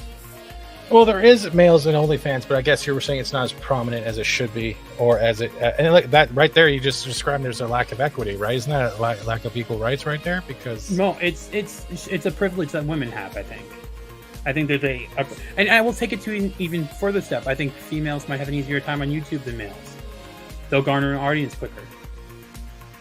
I think that's a true thing too. If there's a pretty girl in your thumbnail, it's more likely to be picked than if it's a dude. Like, realistically speaking, because now I will say I don't know how I did this, but I still have like about a 55, 45. Like, I almost have a 50-50 male-female audience on my channel. Don't know how. Like I remember, because you're a lost puppy dog. That's why. I remember during the October meetup, we were talking, and Gary and I was talking with Gary, Nerdrotics, all those people, and I'm just like, well, I have one thing I can hold over all of you. I have the highest female audience. It's like, I don't care. You're 1% or whatever. I still have 50% of mine. It might equal or be more than your 1%. So I'll take it. I got a good laugh from Quarter Black. See, you're lucked out. There's just some people I would just like to have a conversation with and just say thank you for the aspirations. Thank you for just, being there, because I think I owe it to them. And I do, because through the lockdowns and shit, I've repeated this story numerous times, right? It probably would have made things worse, especially when my dad ended up in the hospital because of whatever the hell happened. And yeah, they say they're not celebrities, cool and all, I know. But it's not about the celebrities at this point. It's the fact that they were there to fill the void when things were hitting the fan. And that's the difference between a celebrity and being a human, in my opinion. Yeah, and I guess I probably sound weird when I say that, but no, I get it, because I actually grew up around a lot of celebrities, where I was in I can say where I used to live, Westchester County, New York.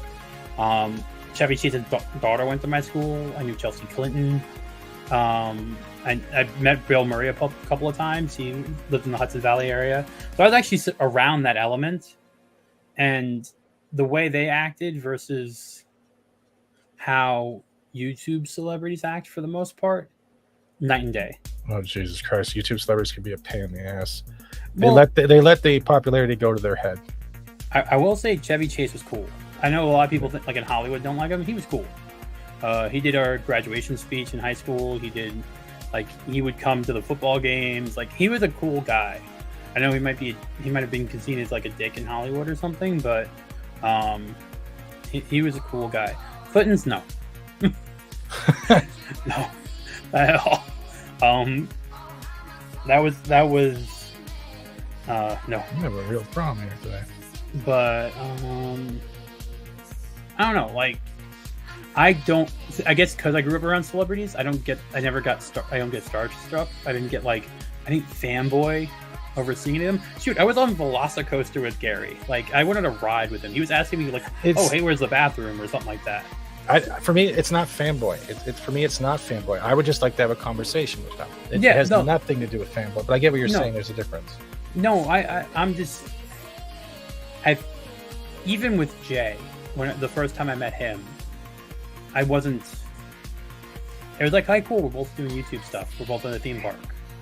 Like, I wasn't like, "Oh my god, it's Drunk 3PO" or something like that. And I think that's something they appreciate. I think they do. Don't get me wrong. They love the fan stuff. Don't get me wrong, but I do think if you're a content creator, you better just go up there and see them as an equal or see them as a colleague. I think that would get you. It would get you a lot further. I would say Tom Cruise is a celebrity irate specialist. I would say Tom. Like, if I saw Tom Cruise, I would probably like fanboy a little bit. But he also like is the last true Hollywood star, jumping out of planes, doing all some stunts. Like, he's the last true. Action and Keanu Reeves is an awesome guy. So those two people, I would probably actually like get tongue tied and stuff. Hi, Silicon Dave. But yeah, I think I don't know. I enjoyed talking to Gary the most because he's the only one I didn't like have previous conversations with, like, in person. I also think he's the most relatable. I don't know why. I think he is. Yeah, I think because of his history. But I mean, I also like. I'm gonna say this right now. If you ever get a chance, Mark the Cyborg's awesome to meet. He's a chill dude. There's a bunch I would like to meet.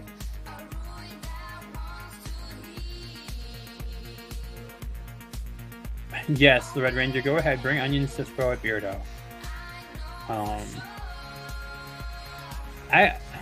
I don't know. My thing was I had to work the last meetup, so I didn't actually get to meet people. Like, I was live streaming it and stuff like that. Like, so the after meetup was the cool thing, getting to talk to everyone then that came, because I spent the entire time running around live streaming for the day. So that was the thing after the post meetup things, where everyone's just chill and sitting down. That's the cool thing. But yeah.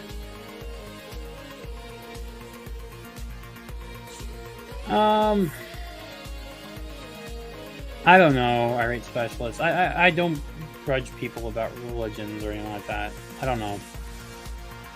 But that could just be me. I don't know. Okay, so I need that. Where's the dragon? That was funny during the stream. I think he was like streaming Resident Evil, wasn't he? Yeah. Oh, okay. I will say, I have tickets for Guardians tomorrow. I don't know how to think about it. I actually thought I loved James Gunn's version of Peter Quill. I loved his reaction to when Ego said, "Oh, I gave your mom cancer." Like, that was such a human response. Like, such a real response to that situation of, like, just immediately cut him out of that whatever euphoria. I'm really, I don't know. I'm hearing things and I don't know about how I feel about it.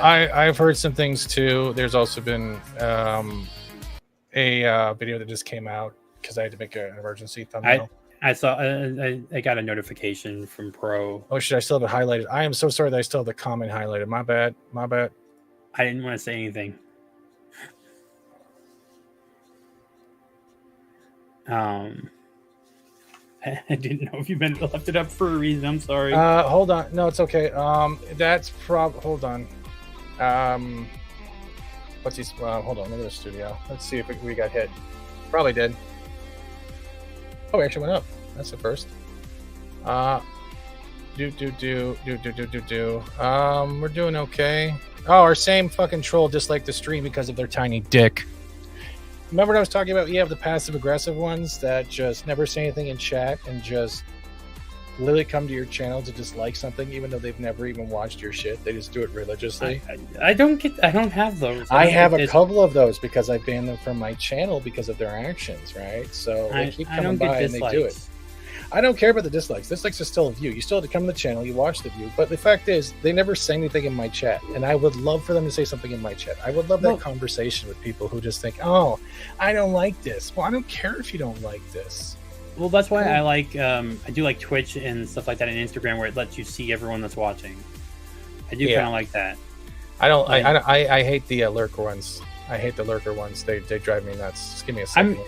I don't mind my lurkers. I will say that because they give likes anyway, so I don't mind lurkers. It counts the view. But I understand a lot of people that watch my stuff, at least from what I'm told, watch on TV. Like they're putting the thing up on the TV to watch when I'm walking around the park to pretend to be there. Yeah. So I can understand that.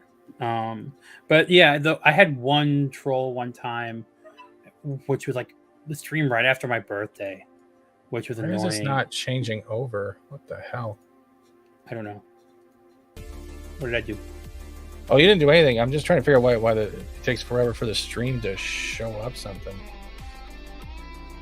Like that image should not be there anymore. I don't apologize. And everyone knows me by now. I always call them out. No, I had one person that came in, and like I said, it was like the first Saturday after my birthday. I was doing a stream of the hot videos, and you guys like, what are you complaining about? Like, what are you doing, man? You just give money to Disney all the time, blah blah blah. You know, you never work, blah blah blah. I'm like, well, you know, you obviously don't watch my stuff and never hear me talk about anything. So, like, but it's your money. It's the same with the people on Twitter shitting on you because you bought a blue check mark. Yeah, I like to edit my tweets. That doesn't make me an idiot. I love those morons. I just think that I don't hate watching things. I don't understand why other people do. Like what? Oh, because they think they're actually getting back at people. They think it just like actually bothers. They put more energy in disliking a stream than they do just ignoring it. Like people have forgotten the ability to ignore shit. I know I'm being a hypocrite here because I should ignore it, but part of my thing is to call out cowardly little passive bitches because it's funny. My thing is like, look, I have people in my chat that are G&G fans, and I go to Disney, and they never say anything bad about Disney while I'm in there because they're watching the experience with you. They get to go around and look at the park. They're having a good time. Yeah, and that's my point. That's my point. My point is that how can I put this? I can people can separate art from artist, right? Yep. I can separate the fact that Tower of Terror is a great ride. It happens to be in a Disney park. And that's the thing that I think some people get and some people don't get. And my point is I hate hypocrites. Same. And I hate anyone. So we're not friends after this, are we? Oh, but you said you hated wait, what? Did I do something wrong? You said you hate hypocrites, so I guess we're not friends after this. But you're not a hypocrite. I just said I was. No, you said you hated them too. Oh, okay. Well, I hate hypocrites. Yes. Okay. You're just a grifter, and that's cool. That's wonderful. I'm a major grifter. Yep, I have had everyone on YouTube has shouted me out. Everyone has promoted my channel. Every channel. I need to take more lessons on grifting from you. I'm not good enough. Monetize the hate. What are you thinking of this so far, though? I'm liking it. I like you got the colors right. I like the font choice you chose. It's very cyberpunk type going on. I like the cityscape, the background. You have the sun. It gives me like a Double Dragons vibe. I kind of like that. Mm-hmm. Yeah. Grifter 11. The grifter thing in the emote's a joke since when I first started. Someone called me a grifter back in the day, so I made it an emoji, and that's where the master grift card came from, and all that merch came from, and I pretty much have owned it ever since. I like dealing with trolls. I got a master of it when we came to the convoy, and people were trying to call me a communist for stupid shit that made no sense. So I remember some of those streams. I need another one of those. Don't give. I'm not gonna. You can. No. I'm gonna say that I agree. Like how can I say this? I'm not unhappy with my growth. I'm completely fine with my growth. I wish the views would equal the sub count, and I'm assuming you have the same feeling sometimes. Yeah, I get. Let's just say this: I have better visibility on Rumble. That's why I've been doing a lot more Rumble lately. One of our live streams actually hit about 10,000 views. Wow, awesome. Yeah. I don't know why, and I'm gonna like. Here's the weird thing, and I'll say this way. Yeah. I have a TikTok, Instagram, and I have a YouTube. I can do the same short type video. It could get 1 million views on TikTok, 1,000 views on Instagram, and like 20 views on YouTube. Yeah, YouTube is broken as hell, and you can see it more and more. They're all over the place, and that's why I don't care. Like, I'll be straight up here. I got great mods, I got great members, I got great people who come by and interact with chat, subscribers. They're people. It doesn't have to be a shit ton of people. I enjoy their company. They joke around. They like to scare me, all that stuff. But they keep coming back. That's all that matters. When I shit on a troll or I'm shitting on YouTube, it's because it can't be the artwork. It can't be the game. It can't be anything that I'm doing correctly, because I see it differently on Rumble. It comes down to the thing that I voice, that there's a problem with this platform, and it goes back to the previous comments I've said before. It's a timeshare. They're allowing us to be seen. They're allowing us to make money. It's charity. They're charity. They don't care about creators unless you have over 1 million and you're making a shit tons of money. But lately, I think for the last 2 weeks, there has been a definite change on how live streams have been working and content.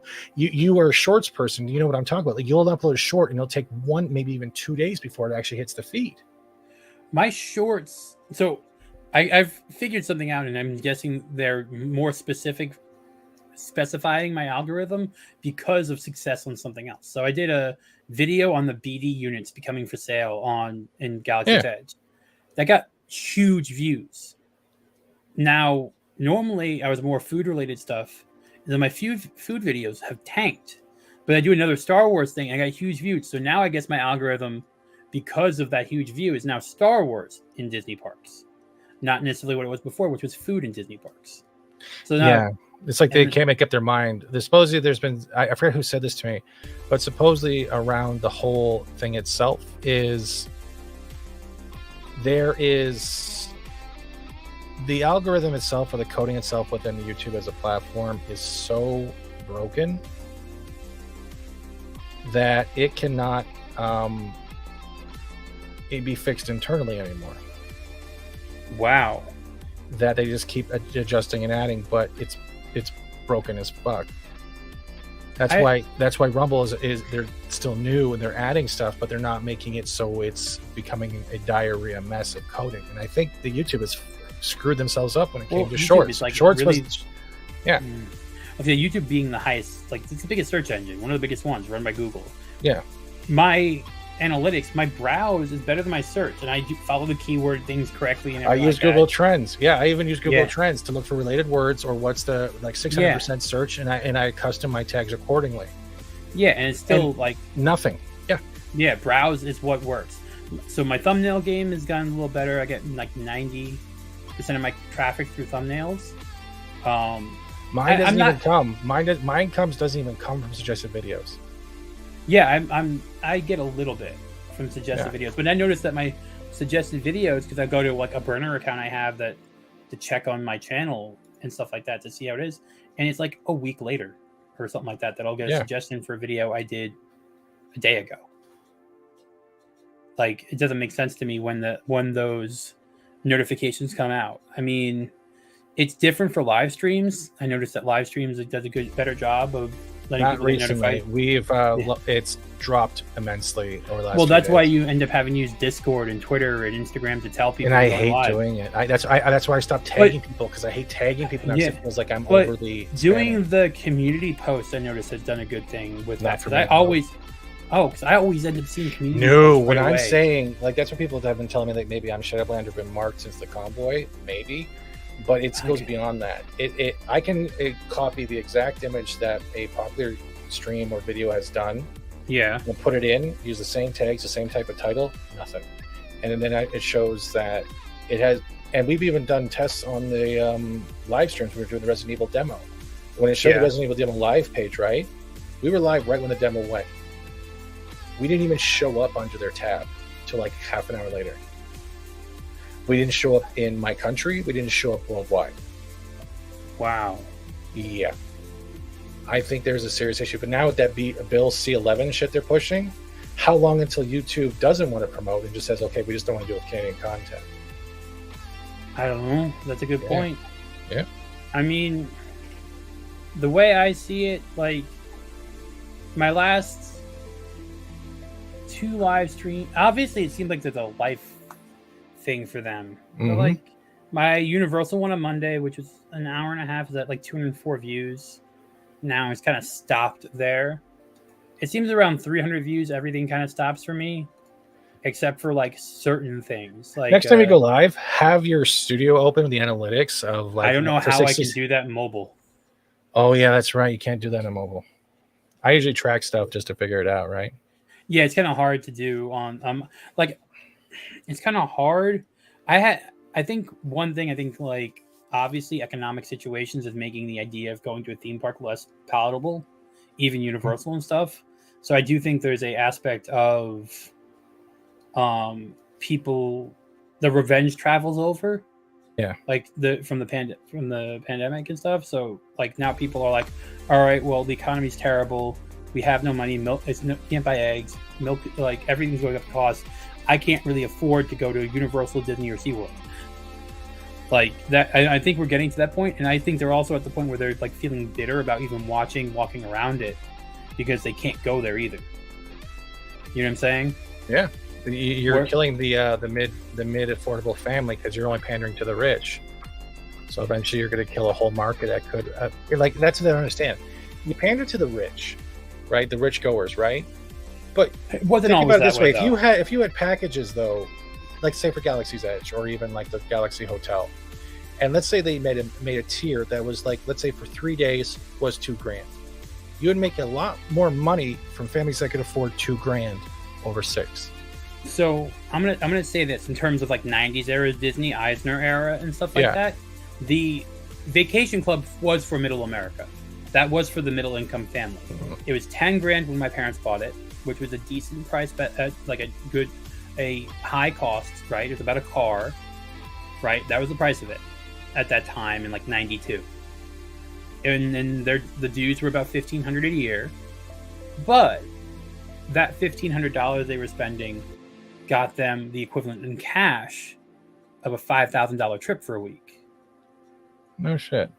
So here, and that was what Disney and Eisner did brilliantly in the 90s, where they advertised to this middle income family. Okay, now, what the fuck?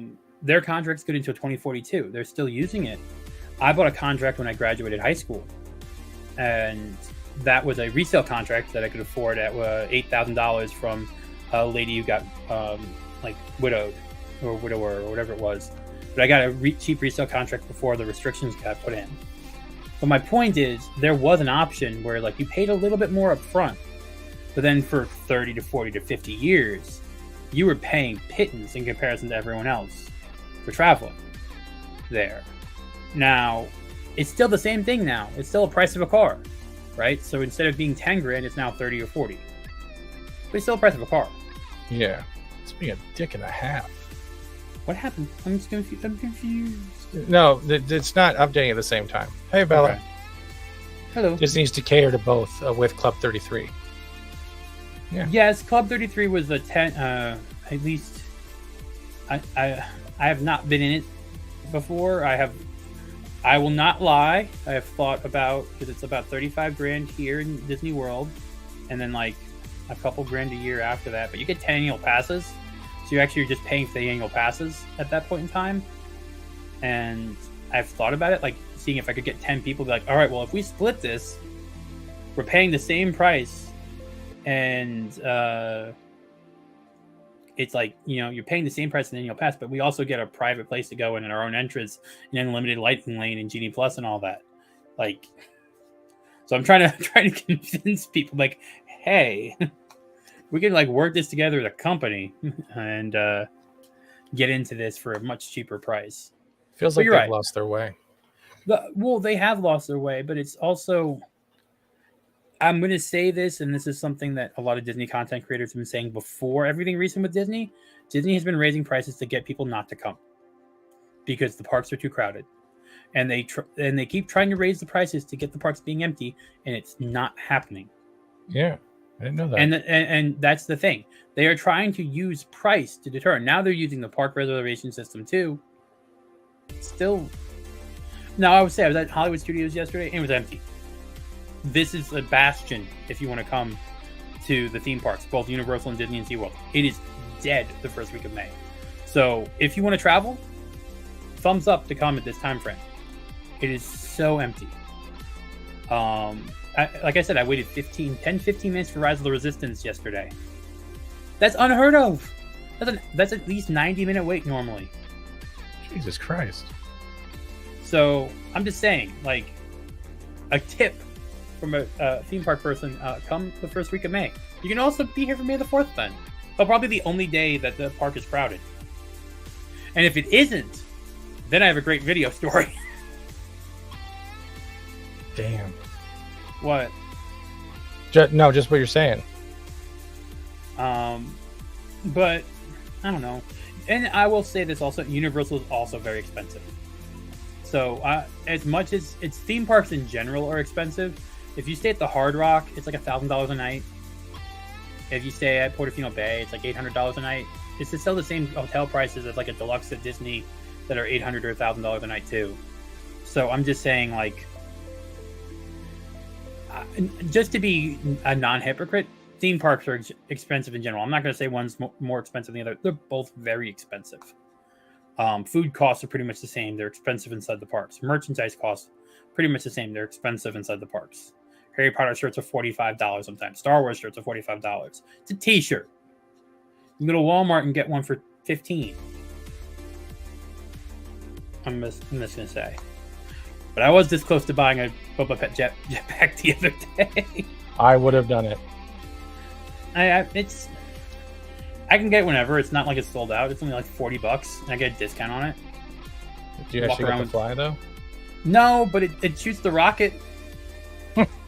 I can bend over on my back and shoot a foam rocket at people. I'm surprised they're selling it with the rocket. Like, I'm saying, like, yeah, after the Princess Leia stuff, you'd honestly think they would not do that. Well, I'm one of those people that have like leftover in my collection. I have a bunch of like We Want the Redhead stuff. Like, I have a lot of things from when they changed all that stuff to make sure I keep that. Including like some Princess of Slave Leia like action figures from back in the day. Because like you can't find any Slave Leia stuff. No, they got rid of it. They totally. That's a way to kill the market there too. And they did that pretty good, didn't they? Yeah. Well, I mean, that's also the idea of like erasing history. I'm sorry. Now, were the original Pirates of the Caribbean being jovial about selling women? Yeah. Pirates did that. It's not like that was the wrong thing to do. Like, pirates did that. They sold people back then. Pirates pillaged and did stuff bad. So the idea of changing it to where there's a female pirate who's like, no, it's the rum they want. Now, yeah, were they female pirates? Yeah. Bonnie Ann, I think Margaret Reed, like they were female pirates, but they were also like pretending to be men most of the time. And the only time they said they were women was to keep themselves from being hanged. So if you're going to like do it that way, like, I don't know. I hate the idea of misrepresenting things and trying to make things fit a contemporary narrative. For modern audiences, the cancer of cancers. Yep. Hey, Cal Kestis is a redhead. Mm-hmm. So I'm guessing if there's a live action adaptation, expect him to not be. Even though they picked an actor, right? They have Cameron Monaghan, or whatever his name is, doing Cal Kestis' stuff.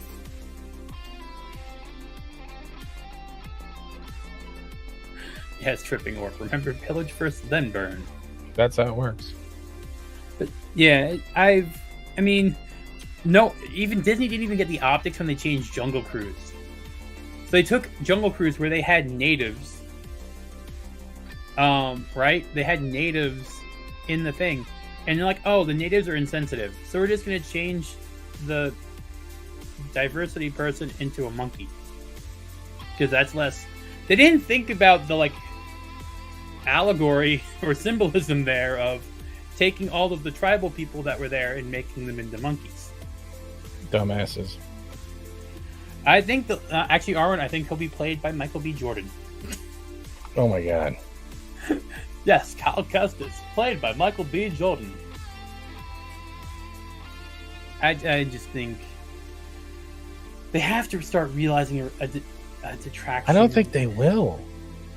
I mean, we've heard Arger say he's going to stand his ground. You see what he like how he pushes Disney as being the civil rights movement. Yes, but you saw what I shared in terms of the Legion chat the other day. I've been noticing a switch in their advertising on some aspects.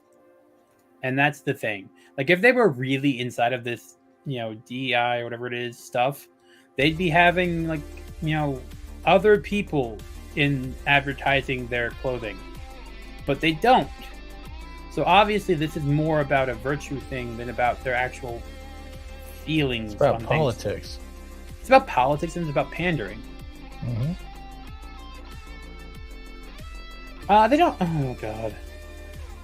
They could change him to a her, or they. I'm just. I think about it this way though. Like I was so young. Like I've been watching Columbo. I've been watching Murder, She Wrote. I've been watching all these things I didn't watch as a kid. Like there's so much great content going back that like I don't have to watch anything new. I just finished Saint Elsewhere. I'm just watching stuff that's old. It's sad. That's what I'm doing. Because it's untouched. Yeah, and that's what you got to do. You got to watch either anime or watch old stuff. Stargate, great. Next Generation, great. The original Star Trek, TOS, great. Rockford Files, yes. Rockford Files, yes. Original Magnum PI. Like I'm watching all of that old stuff. For one, it was before I was, before my time, and I was watching cartoons as a kid. And now I'm just Bob Newhart. So yes, like all this stuff that I didn't get to see. Cheers was amazing. I love Tubi because it has Cheers and Frasier. Frasier is my all-time favorite. Yeah, that was such a great, and even I think Wings is connected to Cheers and Frasier too. Somehow, yeah, because I've seen the Norm shows up in Wings. I think like and so does Frasier as like a flight. Like it's connected in the same universe, I think. Hawaii 5-0, amazing. You lived in Hawaii when they filmed Magnum PI? That's awesome, Wolverine Snicked.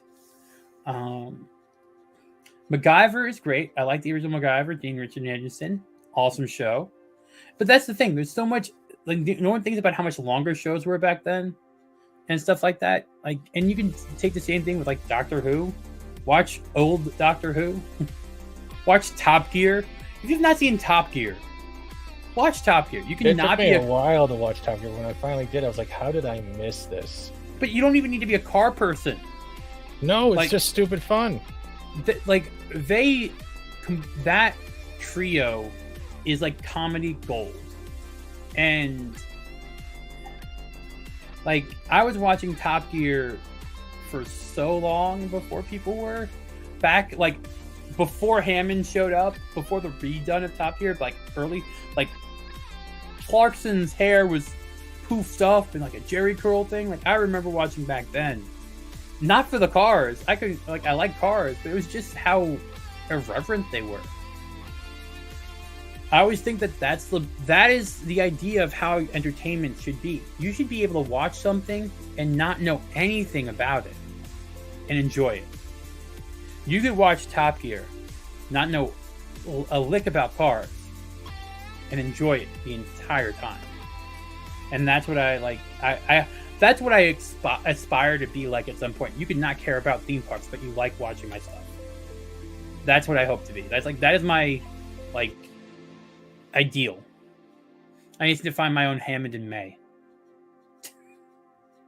That's the same with gaming, right? You can just jump in and get to see a game that you can't play or haven't heard of, and then just enjoy the experience. And I think that's the biggest trouble I've had. Like, I am a gaming channel, but I do have knowledge in pop culture. but for some reason, being only a gaming channel, it doesn't give you the notoriety that your opinion matters. And that's something I'm working on changing, that you don't need to be, just because your channel is one thing doesn't mean you don't know anything else. I have that same, that's why I started doing a 90s stream, and I started doing a panel stream on my channel, because I had the same thing. Like, yeah, do I know theme parks? Do I know a lot about theme parks? Do I go to theme parks? Yeah. But I also I've been reading manga since I was 10. And I've been playing video games my entire life. It doesn't mean... Same. YouTube wants to put us all in one hat. So if I have to do separate channels, I will. I've been getting away with doing the panel streams. The gaming stuff really hit my channel. When I tried to do a Fortnite stream, like, it really messed up my algorithm. At least the advice I was giving, all right, well, make a gaming channel. But what I plan is I'll probably do a couple of streams on my monetized channel to get some super chats, and then port the streams over, and then start building up the gaming channel with separate streams, just so at least it's not wasted effort. I have a pop culture channel. I just haven't started it yet. Damn it, what did I do? Well, Fats, I'll have to get you on one of my Sundays, and you can join for an SOS stream, and we can talk pop culture. It's a place where I'm a little bit less reserved about my opinions. It's a good way to do it. And then I've done one so far. I had a Rumble stream because of something that happened recently with Disney that I kind of just finally lost your shit. I finally lost my shit. It was R-rated Rogue. People were calling it. Like, I was cursing. I can talk a little bit slightly. When Disney officially announced an actual Pride party, like that at Disneyland. That I'm sorry, I've been going to this park. I've been my family's and things. They've unofficially had gay days forever, but like officially doing a paid ticketed event that kids can go to, that caused my mind to snap a little bit. So that was my first Rumble stream. I actually looked back. I think it's at like 1,000 or 2,000 views. I just went off, and luckily that's not the same audience that YouTube has, and the people that did find it are from the G&G side, not the but yeah. Night, Kitty Bear. What do you say, good night? Kitty Bear said good night. I'm about to pass out. Good night, Kitty Bear. See that oh my god, stop grabbing the wrong one.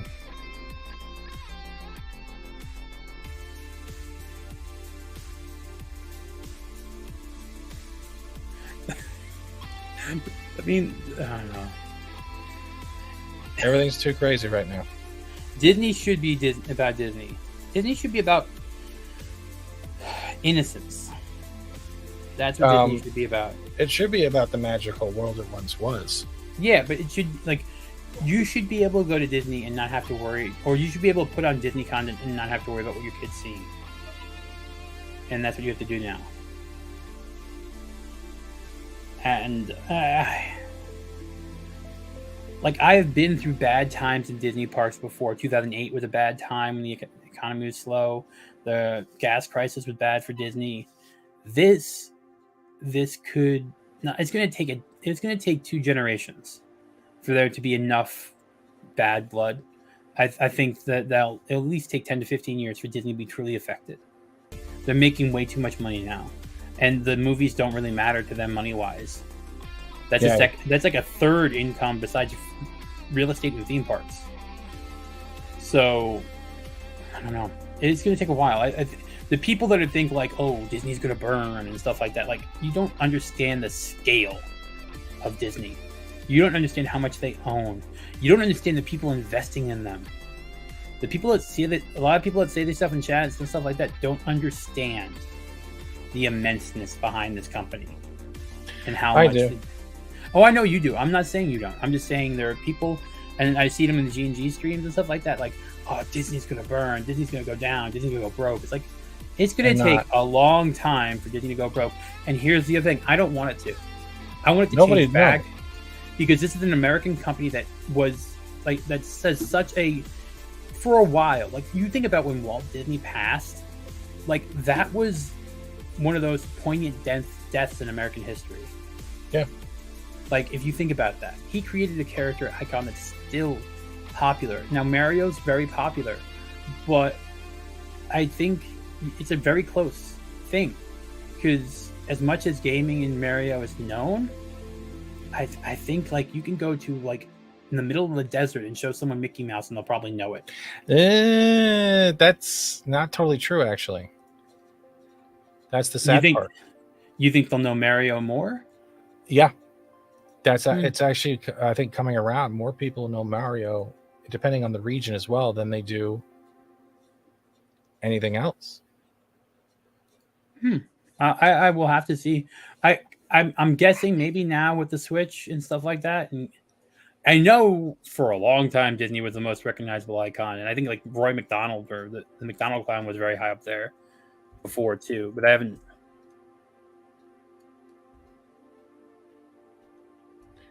Most recognizable characters. So, well, I guess Batman could be up there.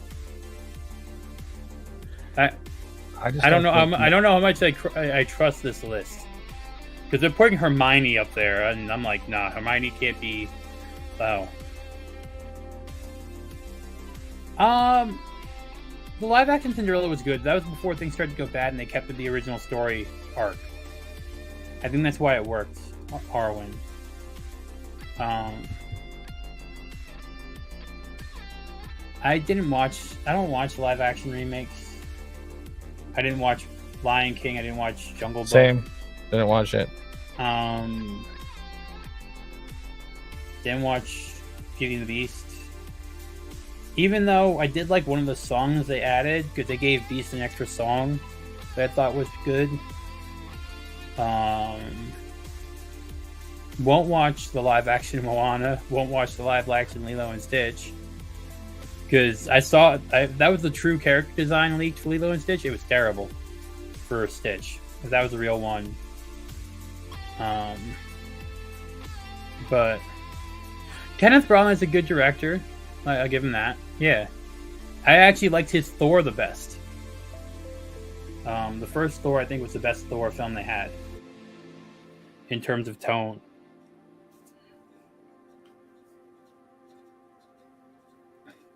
Oh, I did like Bill Murray's Baloo. That was a good voice acting choice. But Aladdin was terrible. Nothing against the guy playing Aladdin. I think they actually cast an okay guy playing Aladdin. It's just, why do the genie? Why even try to do the genie anywhere near the genie? Like, you can't replace Robin Williams. Like, I don't know how anyone thought Will Smith would be anything good to replace Robin Williams. It was not a good idea. I would have just taken the Robin Williams genie and put it in the movie as CG and just keep the dialogue. And I would have just done that and pay the estate. I just don't think they know what they're doing anymore. That's sad, because we had some great cartoons. Like, what happened to things like WALL-E? Okay, Lasseter being ousted. Lasseter was keeping good content in Disney. As much as people might want to say he was touchy-feely, John Lasseter was the last thing Disney-like in Disney. That is not working the way I wanted to. That's my opinion. I think John Lasseter leaving, because at that point in time, before that, John Lasseter was in charge of both animation and Pixar, both Walt Disney Animation and Pixar. Before he left, we got Wreck-It Ralph, we got Big Hero 6, we got what was the other one? We got like 3 great movies. I can tell the downfall for Pixar. Brave was not good. I didn't like Brave. I'm sorry, Erwin. I know it's a redhead. But I didn't think Pixar, because I always thought Pixar is the boy characters, right? Pixar was the boy characters for the boys, while Disney Animation was the girl characters for the girls. So Pixar, you had Cars, you had Monsters Inc., you had The Incredibles, you had Toy Story, you had movies for boys, right? That connected to everyone, but there was someone for young boys to connect to, right? But they were universal stories. And they were also great for all ages. Like Toy Story, and Toy Story 2, Jesse's song, you can't not get emotional around that song. And that's something that doesn't happen now. Instead of being a 4-quadrant film that relates to everyone but has a singular focus in terms of merchandise, you have a 1-quadrant film that is a singular circus of merchandise. But that was my point, Arwen. Pixar did Brave, right? And that should have been a Disney animation film. But Tripping Orc is right. Yeah, Pixar was for boys. Like, boys need to have content, and that's the problem with Disney. Disney does not like make stuff for boys. They're following some psychological thing from a long time ago. Is like, okay, well, apparently they said boys will play with any toy, so we can just make everything about girls. Wait, hold on. That bothers me here. Disney preaches this progressiveness, right? It does this progressive shit. Yet they're still maintaining only the Disney princesses. Isn't that not progressive then? Well, here's the thing, right? You're progressive, right? Okay. Where's the handicapped princess? Where's the overweight princess? Where's the movie about a fat prince that gets the girl? Like, if you Closest really we got was what, Hunchback? Well, he didn't get the girl. Well, I know, but that was the closest thing we got to. Yeah, like when has there anything been in Hollywood? And I'll give it this: manga did it. Excel World, right? Excel World had a short, little, overweight kid. He got the pretty girl. He had 2 of them after him, right? Like, anime and manga are okay with doing that. You have what, My Ogre, that shonen, not shonen. I can't remember the word, but it was like a love drama, slice of life anime about a really tall, ugly-looking dude that gets a cute girl. Like, anime and manga are okay to feed that fantasy. Where's the same thing here? Where's the slightly over? Like, the only thing I can think of is like John Candy and John Goodman, maybe in the '90s, where you got some of that in some movies, or Belushi. But you don't get that in Disney animation. You don't get a hero that happens to be an overweight dude. You know what I'm saying? The Wreck-It Ralph, but he's not really. Yeah, but he also doesn't get the girl at the. And actually, Wreck-It Ralph. I'm sorry, Wreck-It Ralph is creepy in some ways. I like the movie, but also that's like that relationship, a little weird. Like, Yeah. thinking about it. I'm not gonna go. I'm not going to go there. I'm not gonna go Ichabod would have gotten the girl if this wasn't gotten. But he was thin. Ichabod was thin. Real thin, nerdy dude. I'll give him that. I'm just saying, like, if you want to talk about representation that doesn't exist, give us a suave, cool, overweight dude and make him be the hero. Explain Wreck-It Ralph, please. Who's your daddy? How do you want me to explain it? Have you not seen the movie? I don't. The movie's about a video game character that is basically a ripoff of Donkey Kong, and it's Game & Watch, right? That game, kind of more so. It's supposed to be Mario Brothers type of deal, and but he is getting sick of always. Fats, do you want me to gently go around that? What do you mean? Well, he's asking about why is it creepy? What is creepy? The fact that there's a friendship between an adult and a young child in a video game world. That's where some people are trying to make the link. I didn't want to say anything. I don't want to say anything that might, I try to No, you beat around the bush, right? But that's just it, right? It's just a conversation without using the terminologies. It depends. Yeah, that's what I'm trying to make sure that I don't F up your channel in any way by saying anything. That's my general gist of everything. I try not to. Thank you for not trying to demonetize me. I try.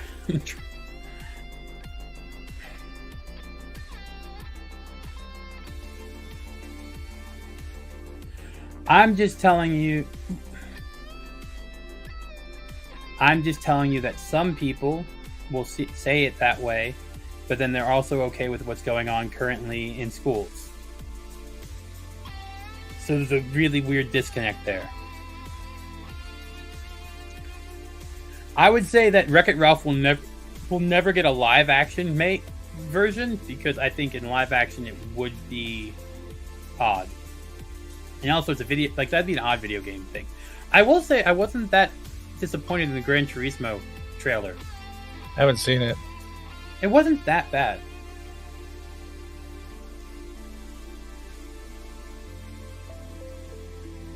Red Terror 1978 said I had G.I. Joe, Transformers, Hanna-Barbera, Looney Tunes, Merry Melodies. I don't know what that is. We had Disney books, Looney but not Tunes. much. Oh, it's Looney Tunes and then said Merry Melodies. Is that also Looney Tunes? I think Looney Tunes Merry Melodies was the same thing. I could be wrong. I don't know. What was I say? I don't know. My dad was a cop. We weren't really rich. It's just that he made a decision that made us eat less food for a while. But I was Power Rangers, man. I was Power Rangers and Ninja Turtles. When I was a young kid, like, the only Disney movies I watched religiously was Lion King and Aladdin, because it was for boys. I didn't watch Little Mermaid all the time. I didn't watch, Cinderella. My dad was obsessed with it. Really? Yeah, Little Mermaid. Yeah, he was obsessed with it. I mean, I like the music, but it was not like Prince Eric wasn't really relatable. Like, he wasn't. Like, I'm the person watching those Disney princess films trying to relate to the prince. Like, I'm like, okay, how's this prince going to give me a lesson? How? Like, when I was a kid, I was like, all right. So that's why Aladdin blew my mind. Like, oh my god, wait a minute. It's a movie, and the guys. Like, that was the thing. That, like, and if you think about it, when you talk about people's favorite Disney films, what normally comes up on that list? Aladdin and Lion King. Like, if you think about it and you really ask, how many people have Aladdin and Lion King as their top two, like one of their top two Disney films, like, and Beauty and the Beast, which is also one of the Disney films that had the most amount of agency for their male prince and the most amount of screen time compared to Prince Eric or Prince Charming or shoot, can't even think of Snow White's. I don't even know he had a name. There was the Huntsman, but that's not the right thing. That's all I'm saying. I guess it depends on the perception and everything else. Yeah, I get what you're saying. Little Mermaid, I appreciated as I got older, because I also was like, where's the teen girl in the coconut bikini? Because that didn't exist where I was. Clamshell, whatever. Sorry.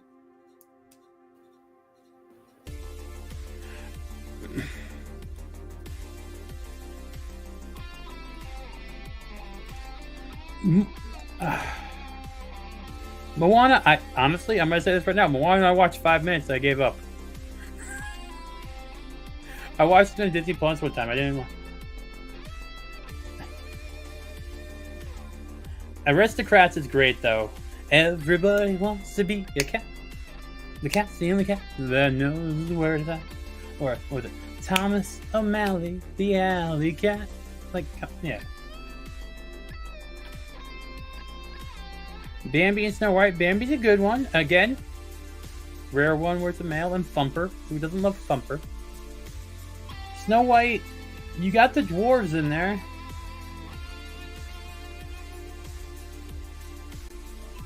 Yeah, I guess Moana came after Frozen. Was like Frozen. I hated Frozen with a passion. Everything about it. I despise that movie.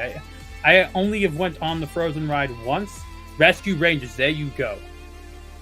Rescue Rangers, Tailspin, Darkwing Duck, DuckTales. You had so much. Darkwing Duck.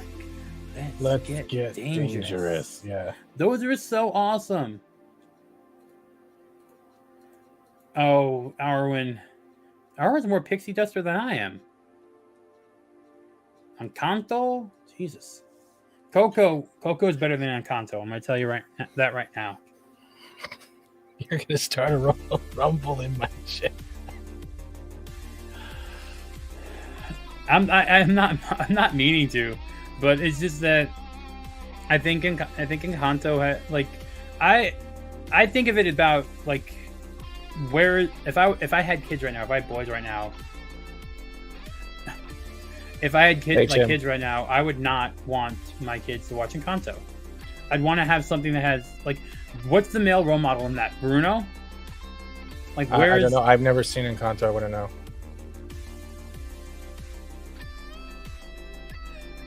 Yes, they were. Disney had great children entertainment in the 90s. I'll still say, man, Biker Bites from Mars. You had Street Sharks. You had a lot of those toy-made shows that only got like 1 season or 2 seasons, but are still known today. I still have some of my Street Shark toys. They're probably very deteriorated because they were silicone and rubber. They were not made to last. Encanto, I'm Arwen, I'm kind of sick of like female leads and everything, so I just didn't watch it. I'm being honest. I had nothing to connect to.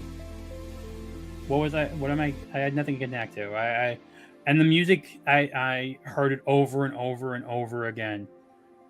I'm under pressure, blah blah blah. And I don't know. Let's don't talk about Bruno. So, I just didn't like the music. Was it Lin-Manuel, right? I think Coco. I like Coco more. It was a more heartfelt story. It was a more story about forgiveness. It was more a story about family. It was a better story about family than Encanto, I think. Maybe it's something more about the idea of loss and the idea going through that way. I think it was the same type of story. But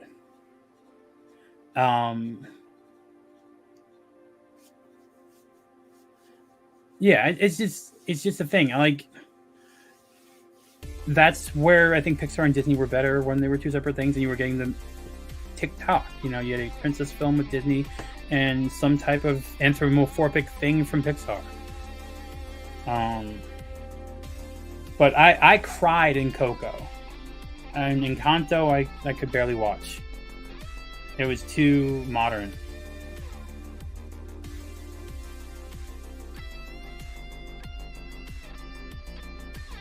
All right, Rogue, I'm not done yet, but sorry, I gotta click on a fucking menu. Okay, right there. Yeah, that's understandable. I mean, what do you think of this so far? Sure. Is it up to date on the screen? I don't know. Yes. I like it. I think that's kind of cool. I'm digging the color, and I like the purple in the background, like the way you.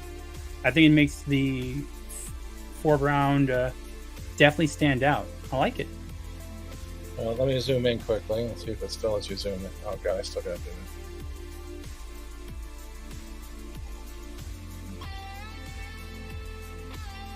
I'm probably going to fix the controller a little bit, but your dude's holding a control. Oh, fuck, that's right there. Hold on, I didn't even see that.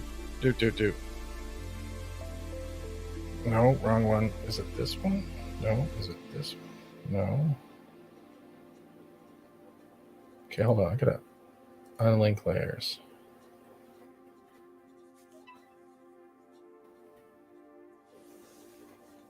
No, wrong one. This one and. No, I just want unlink layers. All right, so what we got here? We got this one and that one. I do think, Arwen, the recent music has not been as memorable in terms of, I don't know, there was something about the music from the time frame. Like, I can bolt out, like, start singing any of those classic 90s songs. And I didn't watch the movies that much, but it's just like they had better hooks. I think some of the songs right now are too meant to be popular and not meant to be catchy. Like, if you, start singing, be our guest, we are guests, shoot to show how hot tubs, and we only live to serve, try the great stuff, it's delicious, don't me ask the dishes. Like, I can't do that for a Coco song, or something like that, or Frozen, where you say, let it go, that's all I know. You know, never had a friend like me. What? It's been mean as shit. Then you got Can You Feel the Love Tonight? And then there was I Can Show You the World. Like, there's nothing that remains memorable. Yeah, but those classic 90s songs. Goofy Movie was great. Love Goofy Movie. Stand down. Oh, don't forget the end one. the end song. That's not How Do I.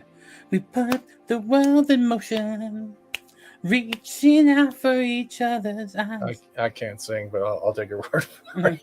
One way or another. I'm sorry. I saw Max in Hollywood. Like yeah. I saw Max in Hollywood Studios the other day, and he was in the Powerline costume. Just listen to each other. So, I'll stop. You can sing if you want. It's fine. No, I don't need to be clipped. I have enough things to worry about.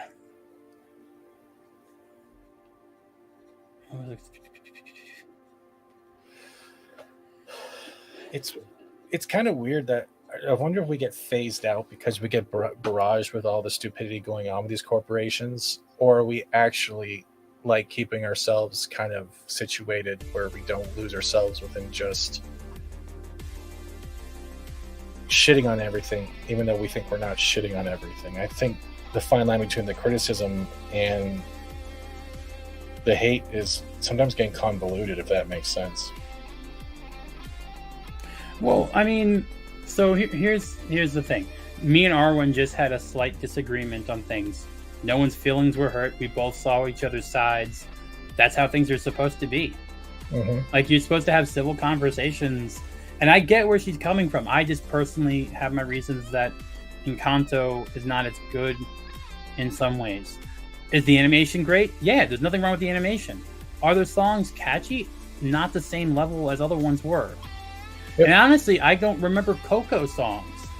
Like, I don't remember songs from any of the modern Disney stuff, except for maybe Pixar films. Like, what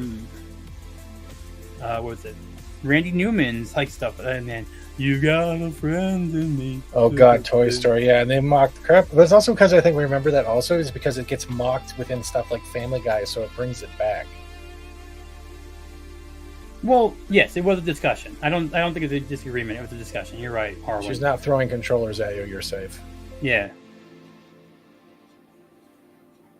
The Leaning Tower of Cheezer. Man, that fact that Pauly Shore was in that.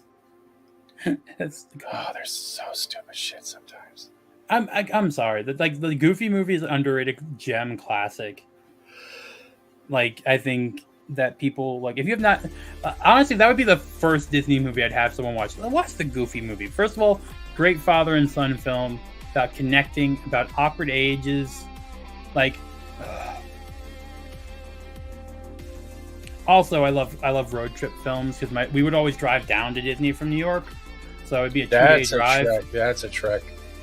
Yeah, so that was part of that trip, and that's why I say Disney for me holds so much memories. My first kiss happened in a Disney park. My first kiss happened in a summer vacation in Disney, in Space Mountain. What was Goofy's name? Well, her name was actually Ariel. I'm not. No. That's no. But I was like 10. Like I'm just saying, like, I had actually a lot of core memories from Disney. So that's why it's like somewhere I will bash on what they're doing, yeah, but I will still go there. I will still have those memories. I will still have my last memories with my father there. You know what I mean? Like, there are things that are more important than some rhetoric and like that. And I'm not gonna let Disney take that from me, and I'm not gonna let other people take that from me, because it's different than a movie. It's different than a book. It's a physical, tangible place that I've been with people I love. So that's the main difference, and that's the thing that I don't think a lot of people in larger like space understand, that don't go there, that don't have that experience. It's a keystone in some people because they're there with their family, and there are in my case decades there with my family. That's a good point, Arwen. But then I can still go, and the thing that tore me apart with Splash Mountain, that was the last ride I got to ride with my dad on the last trip together with him. Yeah. Like, so that being torn, like that affected me, right? Like, all right, Meet the Robinsons is a great movie, especially of how much it actually quotes Walt Disney himself. That's an underrated movie. I I'm glad you brought that up, Jay. That is such a cool film in terms of if you're a fan of Disney, of Walt Disney specifically. There's a lot of quotes from him in there. The keep moving forward. There's a lot of things in there that are about Walt's own personal philosophy. Now I understand some people don't like Walt, some do. I've got big head, little arms. Little arms. That's so good. That was a good animated one. I have the bowler hat. I always have it with me. And it's not for Odd Job. Oh God! All right, there we go. Not you. I messed something up, so I'm just trying to get it back. But that's again, apologies. That's fine. I'm just explaining that there are people that have a connection, and it's built much more around than just an IP. And that's the difference between a connection between a physical place and a connection to a property.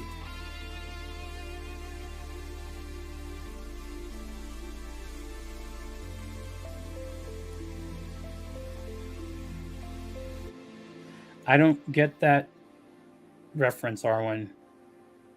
Well, just say Tom Selleck, and they have... Is that a line from the movie? I didn't know you were born in Florida, Arwen. That's cool. But yeah, I'm just... The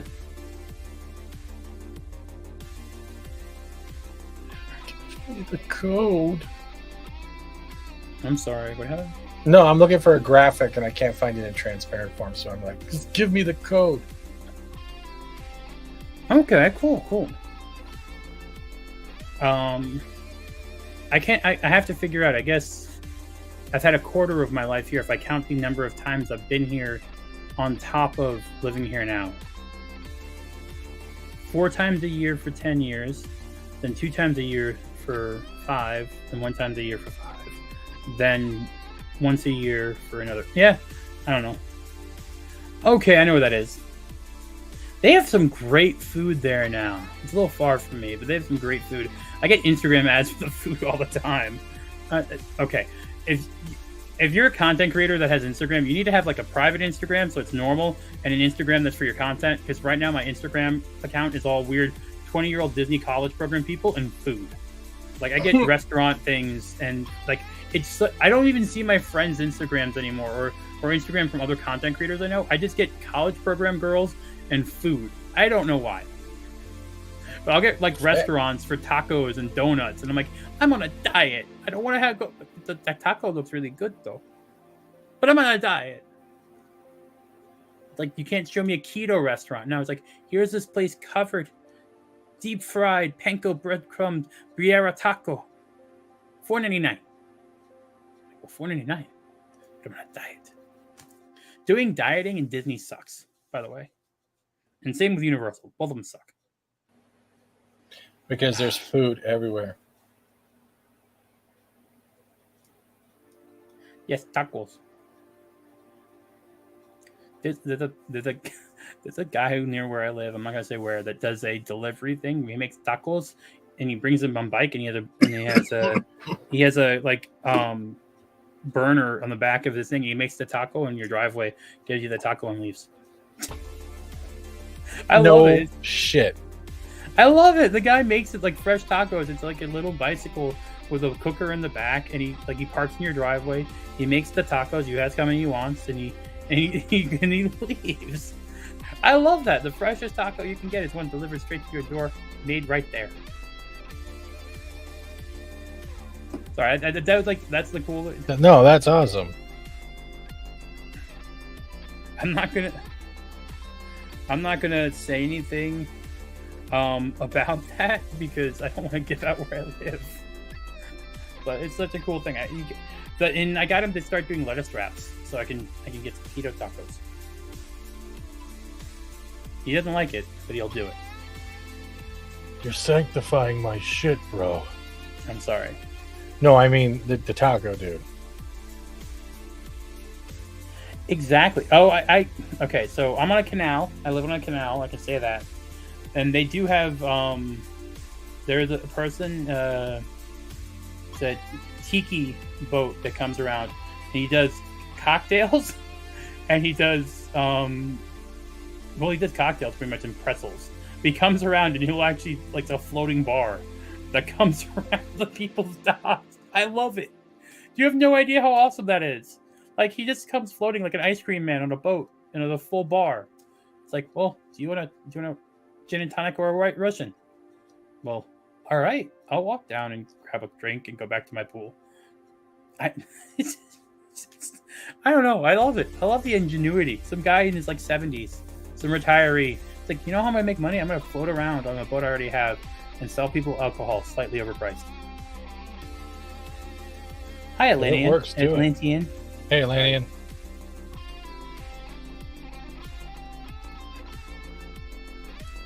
I know.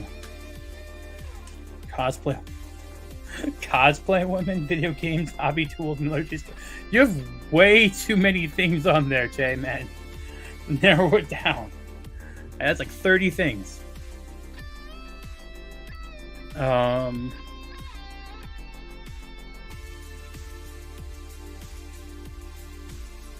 I will say this was been I've talked a lot about stuff I wasn't like I've been rambling. I'm sorry. No, dude, you don't have to apologize. That's the whole thing, though, man. People get to ask you questions. You have a conversation. I get to work on art. I've enjoyed it. I just hope you like what I'm doing. That's the main goal. Yeah, the art looks nice. I'm enjoying what you're doing. Yeah. I don't know when you want me to comment it or not. I'm just trying to. You can comment whenever. If you don't like something or do like something, that's fine. That's the whole point. You got sucked in the comment. See, he's telling me you can't go for hours by yourself, but I have remained quiet and you have done 90% of the talking, so you're full of shit, and I just called you out on it. But I do have a hard time going by myself, and dude, you just proved it otherwise. Yeah, but I was. If you need me to sit silent, never saying a fucking word on your streams, just so you feel comfortable. Look, there you go. But everyone's already heard everything about myself already on my channel. They're not bored. But I already told all those stories. Okay, stories get told over and over again. Do you have any idea how many times I've heard like every single one of Jay's stories? No. I can actually like mimic them to heart by now. Well, no, I don't know. Maybe it's just because you like being around people at the end of the day, but it's not like being around people. You like being able to have a conversation. That's what it is. That's what I like. Yes. Yeah, and honestly, I am having conversations with Arwen and Silicon and Che. And I'm surprised you haven't asked me any questions. That's the surprising part. Well, I don't know. I mean, no one wants to get to know the graphics guy. Nobody cares about Fat Steven. I'm just here for slave labor. I'll get back. No, I'm actually gonna ask something which I've never gotten to ask you. When did you start getting into art? When did you start doing this? Like this? My point is, were you always into art? No, school and stuff like that. No, I have no schooling. Okay, I have a degree in network engineering. Okay. So this is the Photoshop stuff is because Pro introduced me to a person to teach me how to use Photoshop. But everything I've done has been self-taught with the online editor, and then Valiant giving me a shot and then improving as I go. The channel art I did on the online editor, but I just did for fun, like just like, hey, here's an idea, and I just ran with it when I was bored. And that's where Cultures came in, or Punk Waddle and other people. But no, I have no graphic artist background at all in schooling, nothing. I will say that the funny thing is I went to the college I went to. I actually went to school for digital art. I didn't use it. I ended up switching over and getting a business degree instead. But I think that the fact that you were able to go from memeing into making actual things for people is amazing. I do think that. Thank you. Again, I like to be nice and gracious to the people that have me on their channels. Valiant's basement? Yeah, it's a joke. Isn't Valiant in like New Orleans? There are no basements there. They'd be flooded. Oh no. Fat Steven's gonna flood again. They still haven't fixed my roofs, okay? They still have not fixed my roofs. We still have 2 games. They haven't even fixed the hallways yet. All they did was the carpet. No joke. They've done nothing, and it's been ongoing. I lost like 4 pool screens during the last storm. I'm not even bothering trying to go through insurance just because it would take. It's not insurance. It's the building not repairing. Okay, different thing. Correct. We haven't even unpacked 90% of the boxes from storage when our whole fucking apartment got boxed up. We haven't unpacked shit. We haven't even ordered a new fucking dining room table yet because we're waiting for the roofs to fix. Yeah. And that was October last year. There's no course for you with the building supervisors or anything like that? They're just being assholes. They have this conglomerate when it comes to mold, even though we don't have any mold, but there's minimal asbestos in the ceiling paint, and they want us to vacate while they fix it. I'm like, you don't get to tell us to vacate when we've had it there for God knows how long, and we're not dead yet. Valid points. Yeah. I was gonna say, and this is more going into the fact that you are a gamer and techie stuff. Thoughts on the new ROG Ally? What is that? They have a new handheld coming out. Oh, is that the Asus one? Yeah, that's running Windows 11. It looks solid. I'll wait, but like right now, I just dropped $1,100 on the first parts of the new computer. Right, so the tower's here, the motherboard is here, the graphics card and the power supply arrives tomorrow. So let's just say this: what I'm using now will be upgraded to immensely. I'm going to a 3060 12 gigabyte card, an 850 watt power supply, probably a Ryzen 9. Okay. Hopefully 32 gigs of RAM and a sealed dual radiator air cooler for the CPU, and the tower already has 4 pre-installed 120 millimeter fans. All right. That's kind of awesome. My problem. I do awesome. It comes from the people in the chat that have supported me. When you see that green bar on my streams, that's people jump scaring the shit out of me. It's also coming out of my pocket, another $1,000. I know I have to upgrade my PC. It's old. It's an old Alienware. The only reason is I need something portable. And the idea that I could actually use is that a cloud gaming or is it? No, it has a Ryzen APU in it, a new Ryzen APU. No, but is it cloud-based gaming or does it have an operating? It can run natively. System? Okay. It can run natively, but it can also connect to an external graphics card. So unlike a Steam Deck. That's good. That's like when you have like those external mounts so you can run. Yeah, I know what you're talking about. Yeah, that's actually. So this is supposedly going to be priced around $600, and then have the graphics cards, which might be around $1,000. We will have a 4090 in it, and this will have the newest Ryzen APU. In my viewpoint, like for what I would want to use, I can use the external graphics card at home, plug that thing in, have my monitor, set up a capture card in it, and have enough power to run streams from it, and then I could take that thing to Disney and play something in a hotel room connected to a USB-C HDMI thing and be able to do Fortnite streams while on the go for the same price as a regular laptop. And it still have like a good graphics card at home when I want to use it. Like I'm really considering it. If that's the price range breakout, it kind of sounds cool. Because most 4090 laptops are at like $2,200. There's stuff, but that's the thing I like about Amazon, right? If you can find a good gaming laptop, they have the bi-monthlies, okay? Monthly plans. I have that for my tablet and for the 4K TV I just picked up. I pay $35 a month. They don't have no interest, no APR. Okay. So just look when you're looking on Amazon, look for the or by this monthly, not the Affirm shit, the actual bi-monthly through Amazon. All right, I'll look into that. But I don't know. It was something I was looking into. If it's a handheld, go for it. Anything better than a Switch? I mean, I've seen the frame rates of people testing the proof of concept hardware and stuff like that, and it was supposed to be an April Fool's, and they're actually making it, and it looks more impressive than the rumored PSP2 Sony thing that they're doing, where they're doing like a streaming only PlayStation 5 cloud-based thing. But this thing like looks legit, and if it does come with an external graphics card at a good price, because right now you can get like the Asus Flow with their eGPU, and that's around $3,000 together. But the Asus Flow has like a 4070 in the tablet and a 4090 in the external GPU. And I'm just trying to look for something in terms of portability, because work situation might change in next year's that I might have to travel more. So I want something I can actually like use on the go as well as here, not like a 10-pound a laptop or an 8-pound laptop. You know what I mean? Yeah. And also, I just got my students' loans just finished repayment like a couple of days ago. Yeah. That was $21,000. If it wasn't for disability doing the repayment program that they had, I would have been effed. So pretty much, yeah.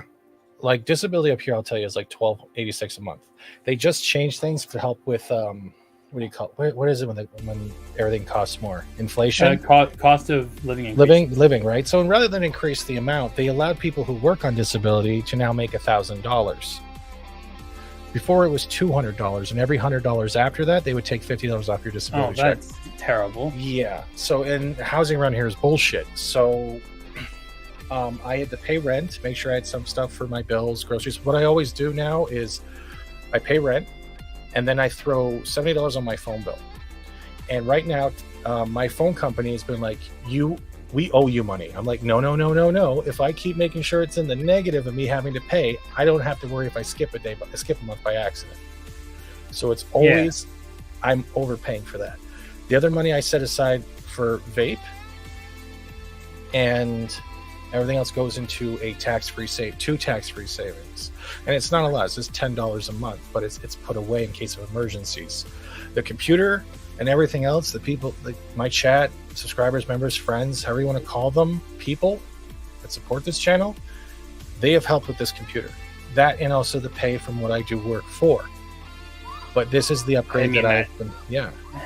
Sorry, I didn't mean that. It's all good. I hit the button by accident. That was an accident. I'm sorry. It's no, you don't have to apologize. But that, like, I make sure either I can afford it or it's something I can do over a month. I won't. Didn't you also no, I didn't lose my disability. They were threatening to lose my disability. We got the decision back and they said, yes, you're still disabled, because supposedly they need to re-verify whether or not my spine unherniated itself. And even then, I'm still on the disabled list when it comes to my ADHD and the PTSD and all the other stuff from the accidents in my childhood. So it's like, it was pretty much, I think it had to do with the whole lockdowns and Doug Ford going after disabled people. So the only outstanding debt I have right now is paying back part of the emergency fund for CERB, which was like when we were locked down. So I'm paying that off as well. So it's crazy. I will say that monetization did help. So yeah. I will be honest. I spend about $800 on food. I don't have that luxury. For my theme park expenses are not cheap. I make okay salary. I'm not going to go into that. The reason I was able to go so much is I did make a good amount off the sale of my house in North Carolina, and I got a really good mortgage rate here. Mm-hmm. But my entire goal was always to make enough to have the theme park stuff be covered by the channel. So I was not using any, I was taking a loss right now on it. And I'm just getting to the part where I'm covering about half of my expenses through the channel, which I appreciate. Everyone sees that most of the stuff comes from fan funding more so than anything else. Ad revenue now is not anything. No, a lot of advertisers are pulling out because they're getting sick of the shorts.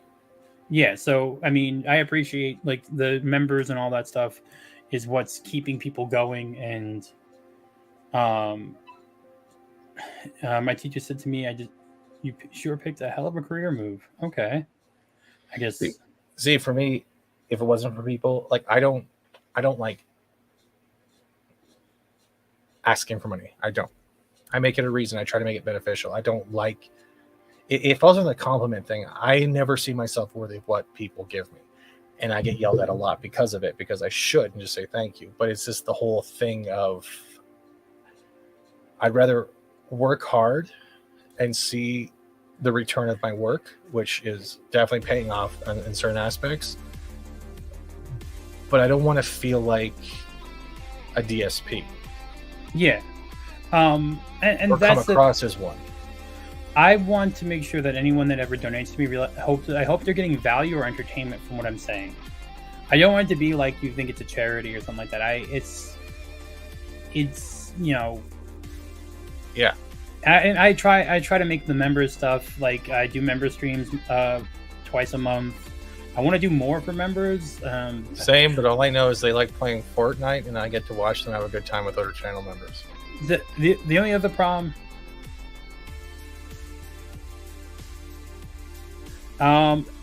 my problem is my house insurance is crazy.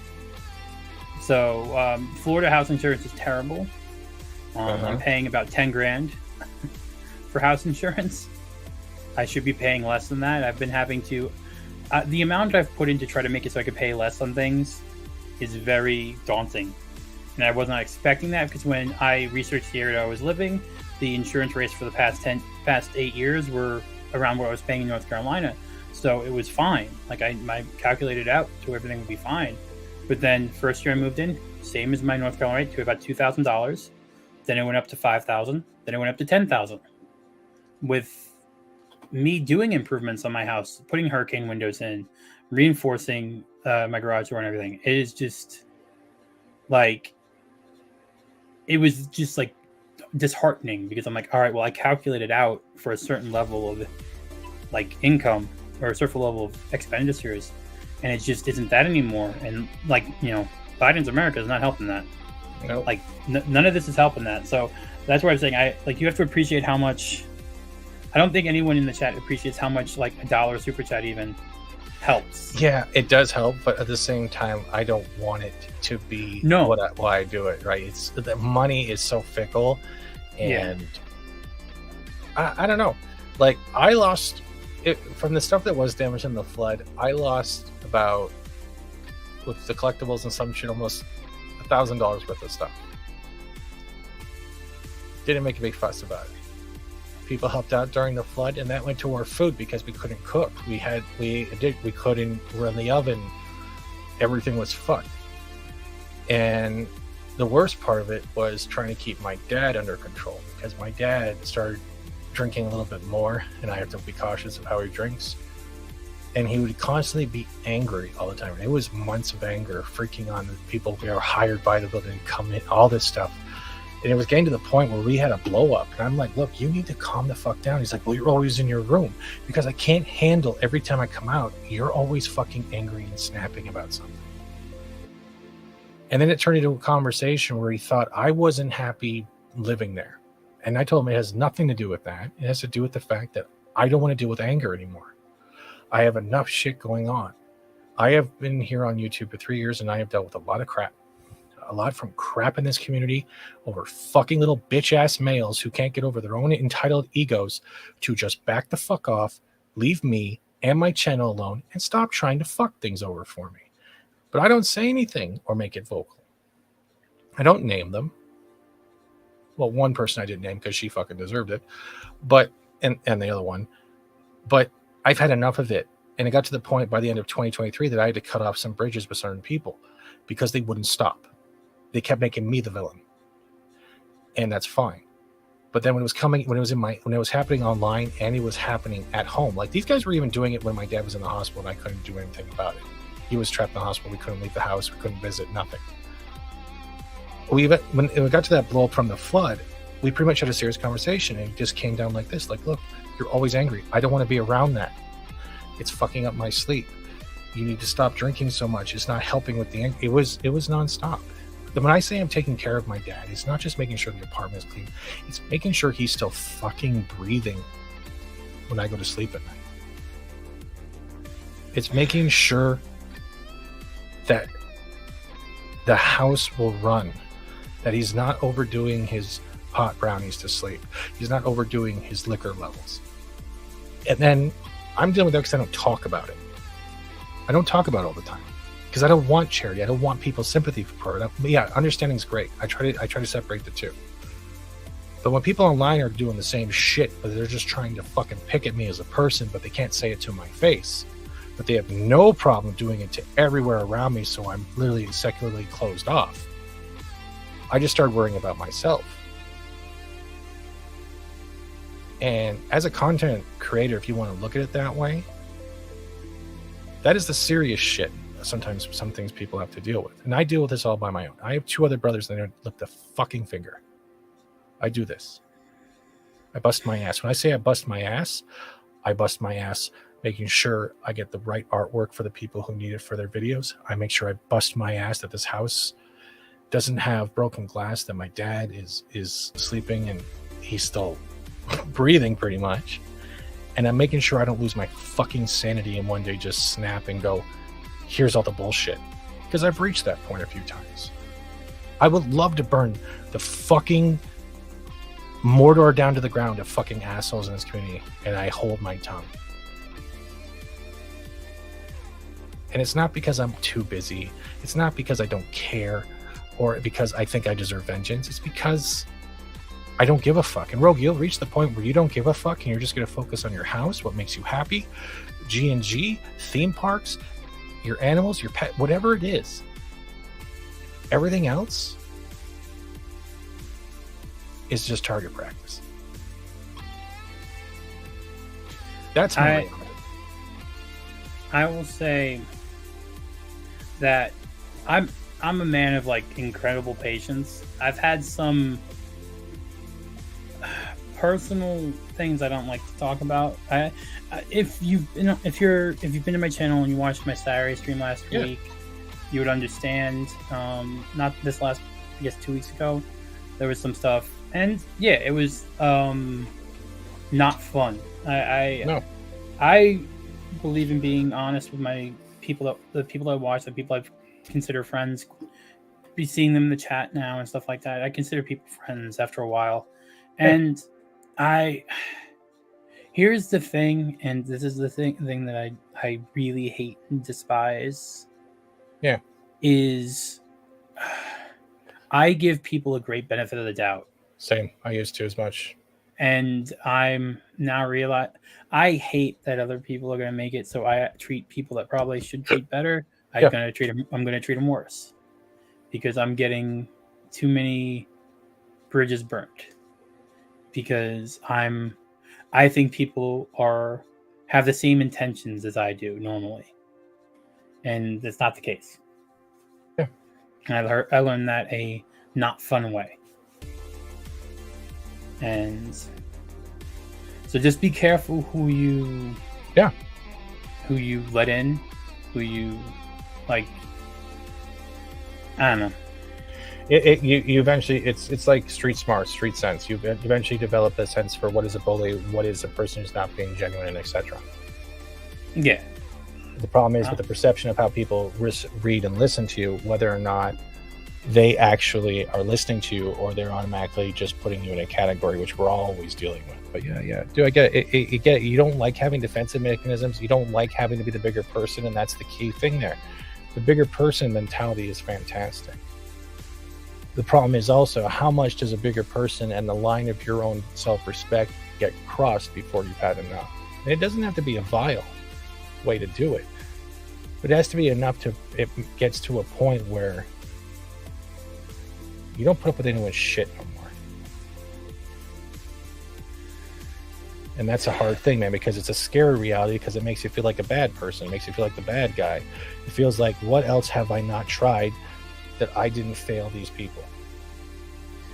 Right? Yeah, I trust me, I get that. And honestly, it comes to the thing of like, I did not expect, when I started my channel originally and stuff like that, it was mainly to make stuff for my nephews to watch. Mm-hmm. So they could watch, so they could see me, because I couldn't go up to them because of the pandemic and everything. So they could see me and they could see Disney and get ready for a trip when they get to go.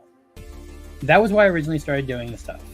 And then I started meeting people, and then I started, and honestly, Jay wasn't the first person I met. I met a lot of Disney content creators early on. I met big Disney content creators, and they were nice to me, and they did not treat me, and they're still nice to me. And I will say this, I have, as much as people want to badmouth some people in the Disney, I've had more weird interactions, not weird, but more negative interactions with people inside of this space than and you'd be surprised. And that's the weird thing. That's the weird thing. I was expecting more, like, I've been around people that you would think that, oh my god, like they would immediately hate me for something that I would say conservative or something like that, and they haven't. And that's the thing that Arwen brought up before and stuff like that. We're both seeing things as tribes, and we're both not seeing individuals. Yep. And the problem is we are talking group speak. We are saying fellowship. We are saying things. We are talking group speak. Really, I say that? No, not you, but I'm saying FNT. I'm saying in the sphere in general, the collective, like this side of the internet or whatever. We're still talking group speak, and it's a little weird in my opinion, because I prefer to talk to individuals. I prefer to have conversations with individuals, and I don't say, "Oh, you're an Eagles fan," or "Oh, you're a Jets fan." I say, "Oh, you're Bob. You happen to like the Jets." That is how I approach everything, and I think more people need to approach it that way. I really like the bright like lens flare J.J. Abrams thing. Sorry, thank you. I just noticed that. I'm sorry. It's okay. Stop apologizing.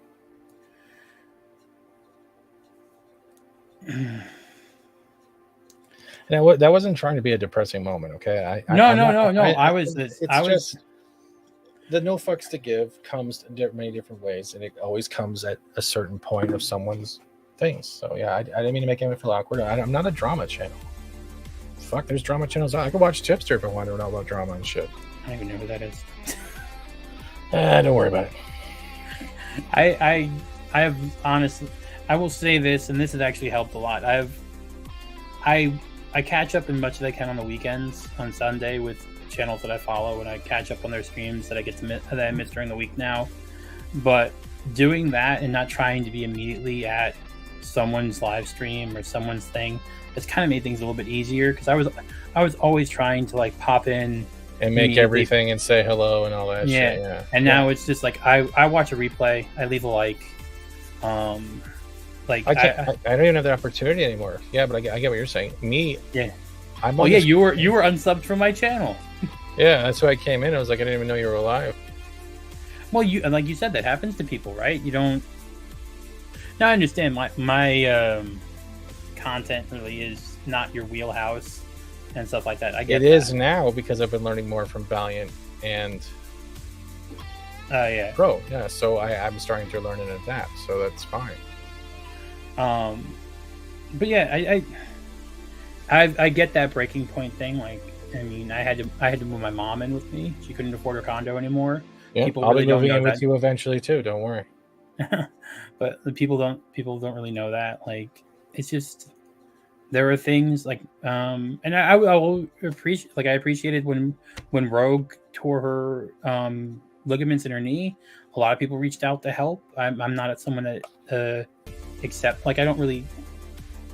I'm like you. I'm stubborn about that stuff. But people reached out, and I was surprising people I never like talked to, like Ivan from Geeks and Gamers. He immediately reached out, said, "How can I help? Any way I can help?" Like, I guess he's the big dog, but he's not someone I had interactions with. Like, it was just like he immediately DM'd me, like, "I heard about your dog. How can I help?" Well, and I was surprised by that. Yeah, that's the same thing with me. When Apollomies went to FNT, what was it, 2021?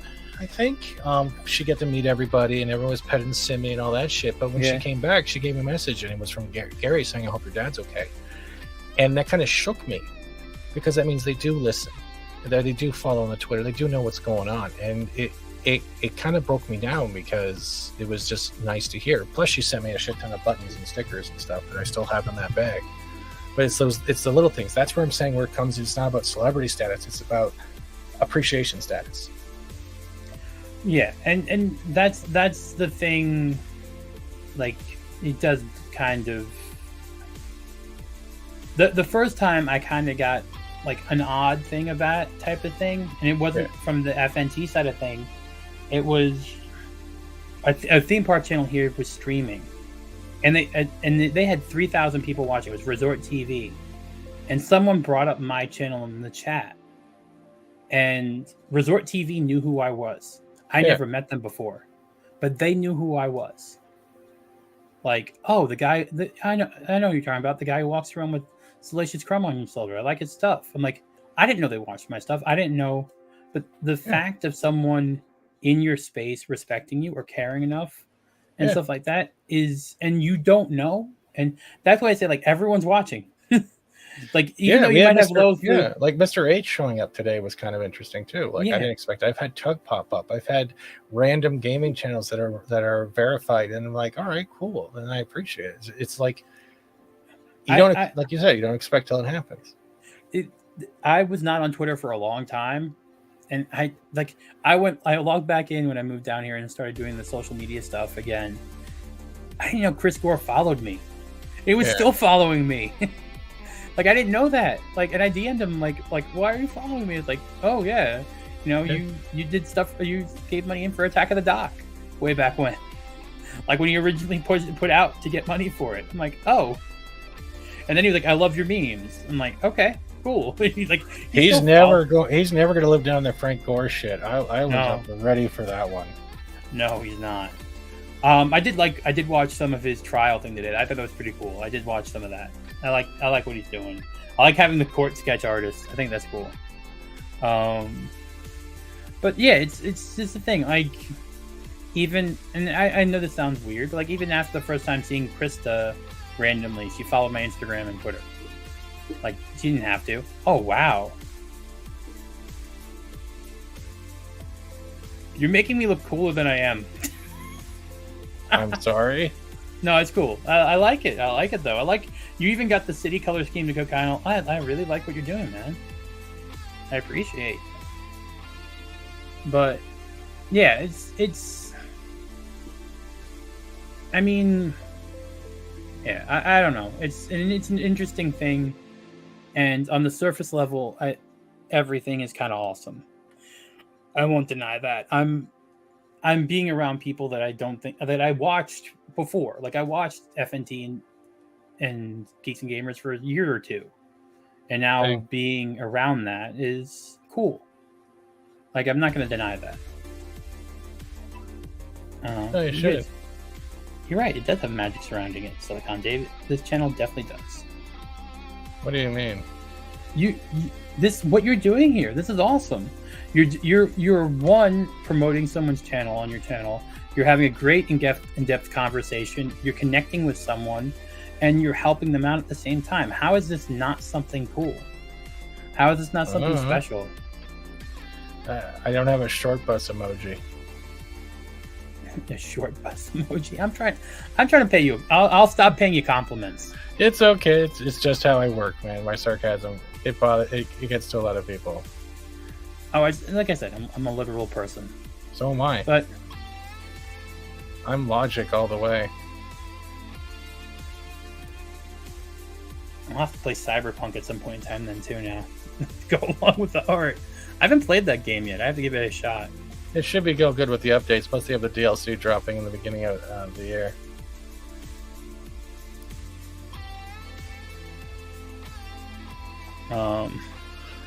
That might be too much, though. Don't like you too much? All right, I'll pull back. No, I know. I mean, this might be too much. I don't know, chat. Do you think this is too much? You don't need a short bus emoji? You guys made me do a poop fucking emoji. Shush. You don't get to tell me what emojis I get to do.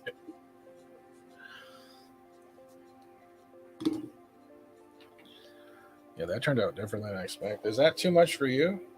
So one's the banner, right? The center part would technically be the banner. Oh, for mobile, your Tokyo Tom will show up right in the middle, and then it will space out to full. And if you're on a TV, the full city will show up. Okay. Yeah, I like it. I like it. It's what I. So you're basically going from like the like Meiji era, and then to the cyberpunk.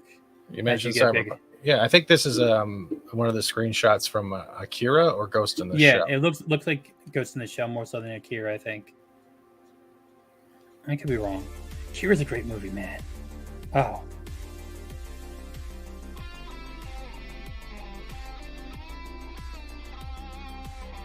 I'm sorry, Kitty Bear. The best emoji? I thought Kitty Bear went to sleep. Yeah, well, I don't think Rogue drinks. What? Do you drink? Not really. I mean, every once in a while, but no, not really. Yeah. I've drank on streams, but that's only because people have given me a super chat to get a drink. They're like, "Oh, go get a beer." So, I did have a celebration stream that's privatized that Jay was on, that it is StreamYard, but I couldn't hear anyone because my Bluetooth headset wouldn't work with the phone, and I was walking around Disney's Polynesian after having 8 drinks at the bar, which was not a good thing. I privated that stream, and Jay told me to, but he also shared it out, so there were like 150 people watching me drunk walk around the resort. And if you follow my channel, there's some lore around there that so many people clipped this part where I thought a tree touched me, and it's literally where I said a tree touched me. And like Jay's used it on streams before, so many people have used that clip on streams. It's kind of been, that's why I have a tree touch me shirt. You can find it on my TeePublic if you want to have that. Did you just fucking graft your merch on my fucking channel? I thought you'd appreciate that. Oh yeah, yeah, okay. I'm sorry. You don't have to apologize ever. It's fine. Okay, I'll tell you a story because it's already on my. Go watch my AMA and you'll figure it out. I literally made the same type of comment to someone and they lost their shit on me because of the. I mean, like, are you grifting on my channel? And they literally lost their shit in the chat. I've.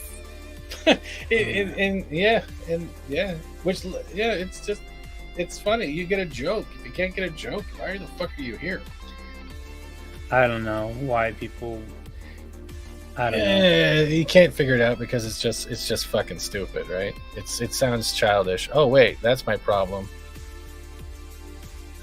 You childish? No, I didn't have the transparency, the opacity pulled up a bit. Oh, you can't even see it because I got to keep fucking doing this stupid. Hold on. Oh wait, Control Z. Oh, that's the wrong one. Cancel. I think it's this one. I think it's the drop shadow.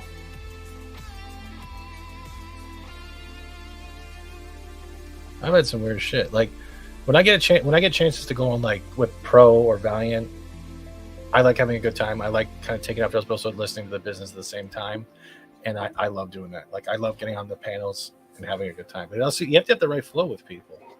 Like yeah. I do have a pop culture channel that I have all set up. All the shit's done. I just don't know how to attack it. I will say you gotta take a look at the Dune Part 2 trailer. I will say that. That's one. Oh, might have to. I think I don't know. I want something to look forward to. Like I do want something to look forward to that's good. I'm tired of having to be like, well, because even Guardians now, like I was Guardians.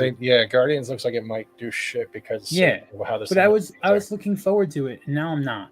And Dune, I like the first part. I want to see part 2. The trailer got me hyped. I would definitely say so. Like it was, I don't know. It felt real. Like whatever they were doing. Yeah, Mario Kart Night.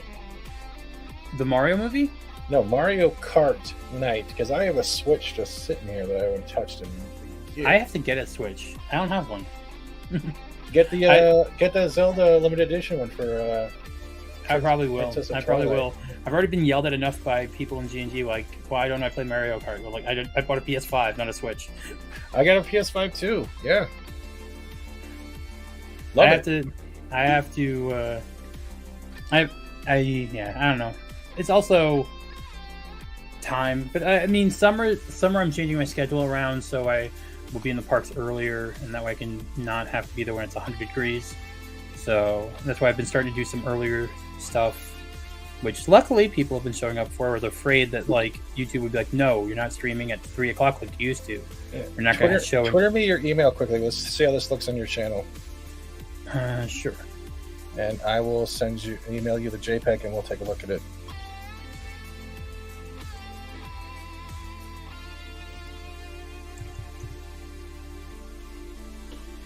You realize it's been 3 hours on the channel? I noticed that. All right, let me get the Twitter here going. Oh, that message isn't fucking okay. Nothing serious. The Josh and Artemis show. I've never heard of that.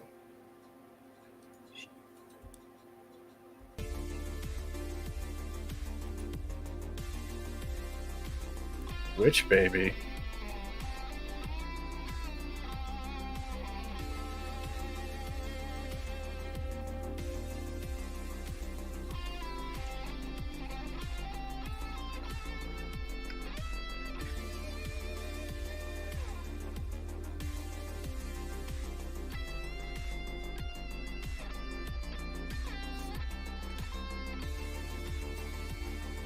Was it still showing? Okay, so it's still showing that. All right. What the hell? I already saved it. It should be gone. I hate the lag on the StreamYards, man. Jesus. All right. So let me get this. And put the gaming channel in the private chat so we can take a look. Okay. Once I send it to you.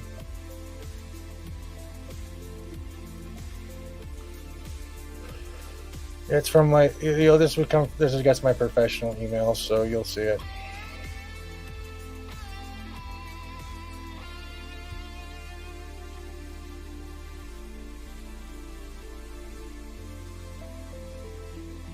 I'll let you know when it pops up. I sent it. I think I did a Polymies Arts too. I think that's how this all started. And then it was Mags, and then it was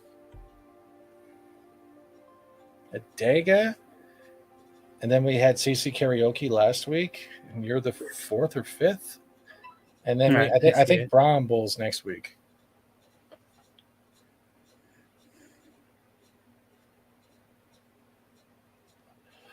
Thank you, Bella. Those colors were pissing me off for the longest time because I was trying to find placement. Which colors? Oh, you got the colors you wanted, the orange and the teal. I'm sorry. Why are you apologizing? They're your colors, right? And you put your channel in the private chat? No, you didn't. I haven't uploaded the art yet. All right. I will put the channel right now, though. Cool. No, but for me, I enjoy this. Like, I still don't think I'm good. I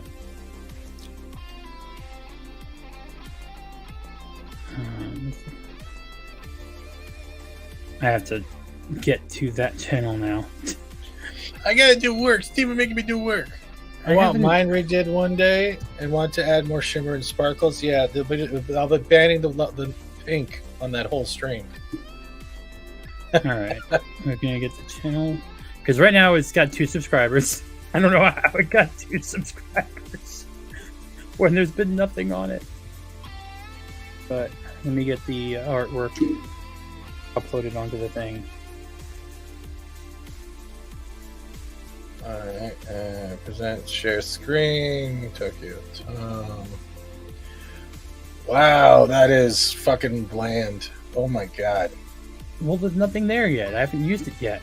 You haven't even put an avatar in, nothing. Jesus. I made it 3 days ago. 3 days ago? I didn't know it was like, oh, 3 days ago. Like, I literally, I just made the channel.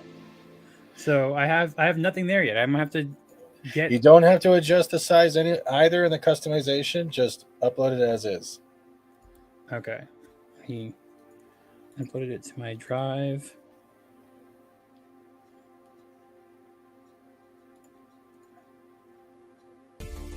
Okay.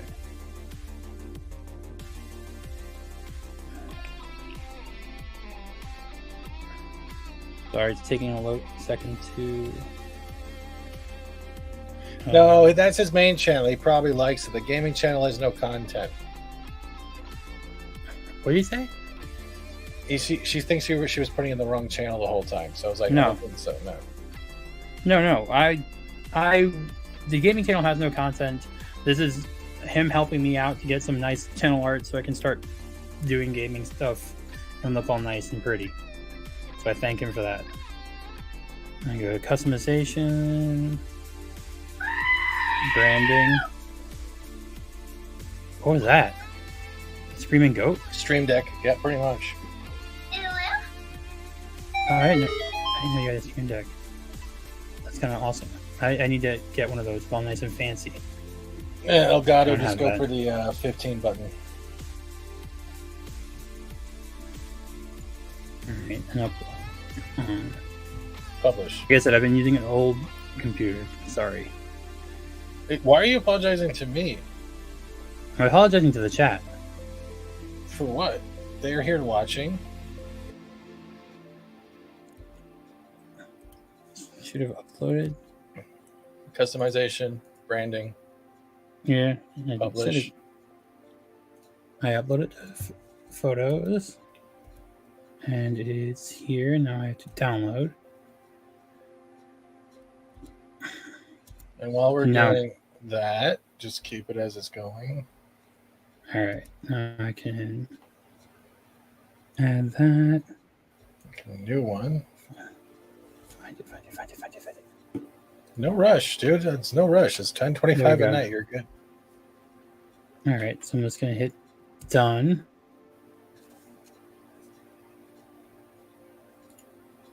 All right. What just happened? Oh no. What? My laptop screen just went off. Oh no. Yeah, I hit Your done. camera's still working. Yeah, I know. It's happened once before when we were playing Fortnite. Remember? I don't know what You happened. didn't hit publish though, because it's not showing yet. I hit done and it stopped, and then I heard an error. I think my graphics. Oh no! Yeah, something's overheating. Are you? Do you? When you is your laptop flat on the desk, or do you actually have like something to keep it up so there's airflow and heat dissipation? Yeah, there is something up, but it's also that my air conditioning bill was high last month, so it's like 80 degrees inside the house. Do you use compressed air to blow out the vents? Yeah, 3 times a week. Nice. So I don't know what to do. I can come back in a second because I think. Go for it. So you get your computer worked? Sure. We'll come right back. All right, give me 1 second. I'm gonna be off the stream for a second. That's what's gonna happen.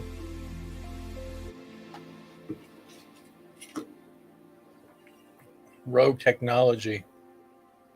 I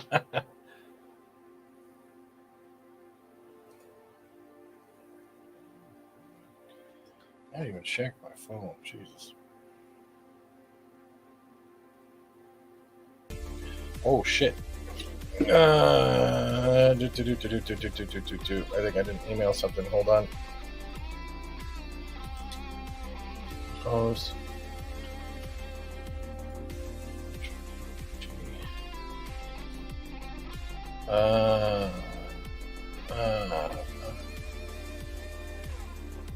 Sent.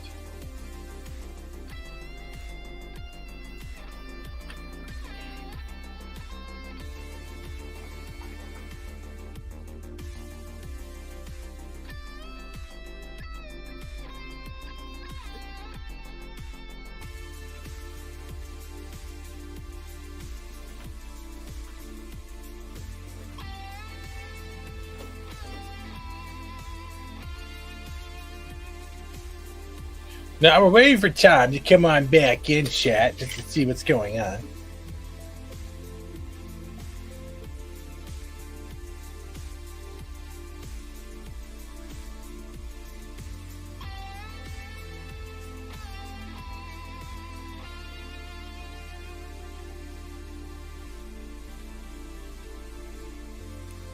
How are you guys doing out there? Did you enjoy the show?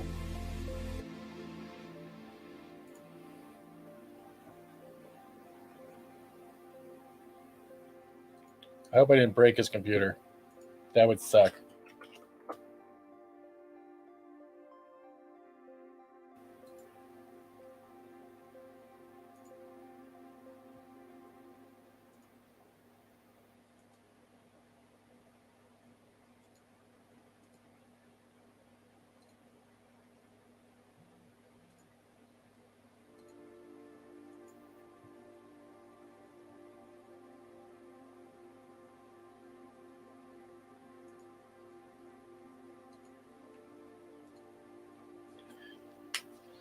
Ba-da-ba, ba-da-ba. Welcome to Tokyo Tom.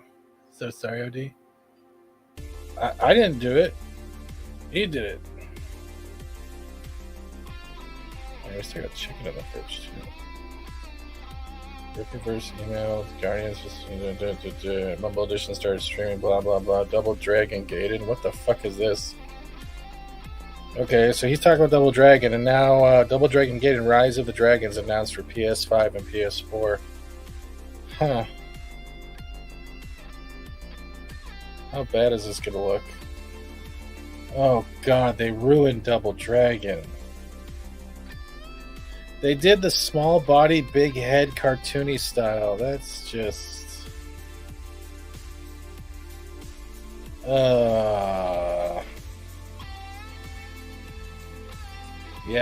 Yeah, they just ruined it.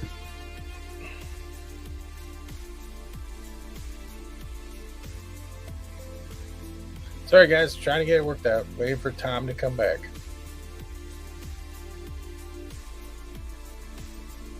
Oh, look, as soon as I say something, he pops up. That's great. What? I can't hear it. The art. Now I You can. can hear me? Now I All can. right. I published the art. So it should be on. It should be on there now. All right, so what do you think? I like it. I do. It's awesome. I wanted to make sure it's on there before I said anything. Now I just have to, do my logo and everything. But yeah, I like it. Well, the logo is pretty much easy to do. Pretty much, we can just hold on. Give me 1 second. Let's get close that down for a second. And I'm sorry about that. You don't have to apologize ever. Dude, tech happens. Bring this down. Pick monkey. Bring this over here. New image. We'll go blank canvas. 20,000. Stop screen. Present screen. Share screen. Let's go to pick monkey quickly. Add this in.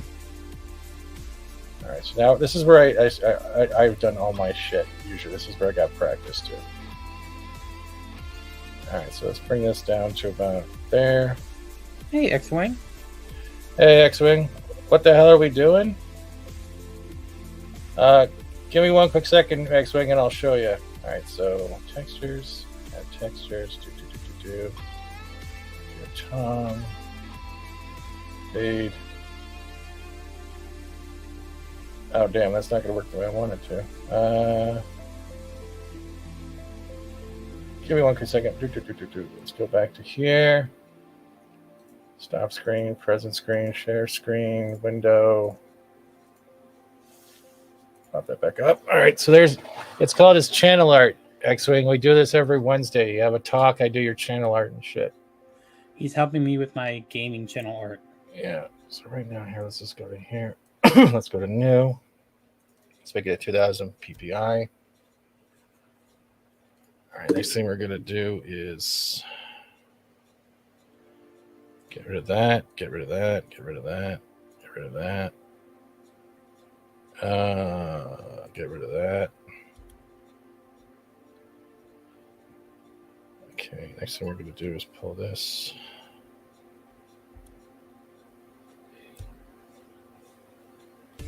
Here. Let's pull this here. Get rid of the Tokyo Tom. We'll get rid of that one. Get rid of that.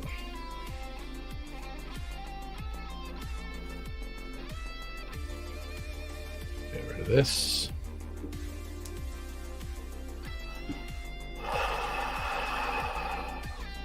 All right. And then we're going to bring it there. Nope, that's not what I want, you jackass computer. Shit. Alright, so let's quickly... Can we link all the layers? But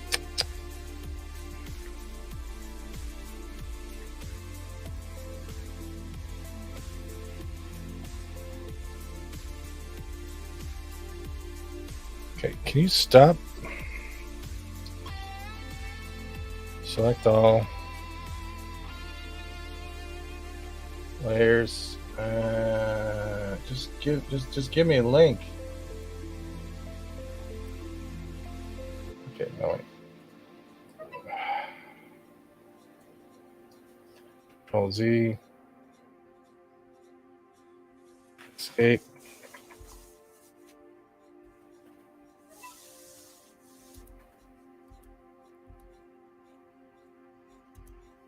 Okay, you're being difficult now. I'm not. Not you.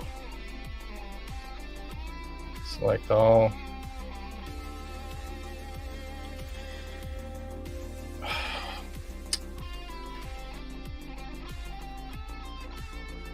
Let's try this again.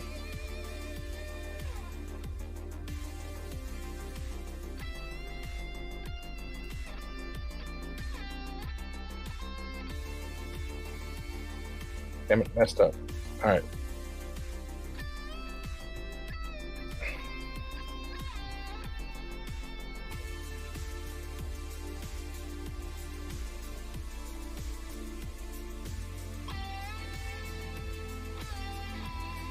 Awesome. Okay, where's the backboard?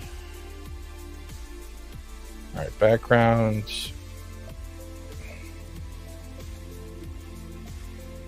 There we go.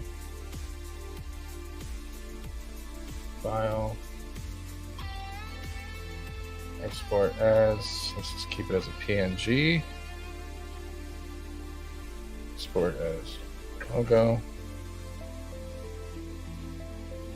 Awesome.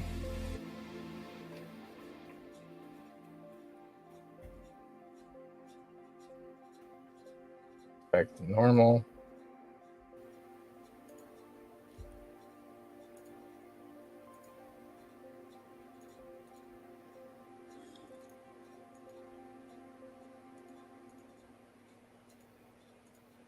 No, I'm doing it backwards.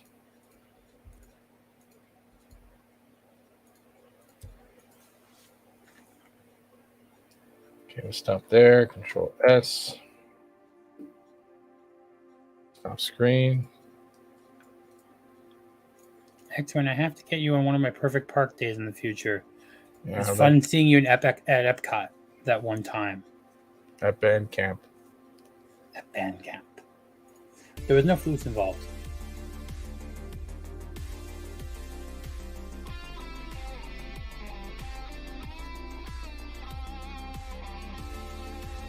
All right, there we go.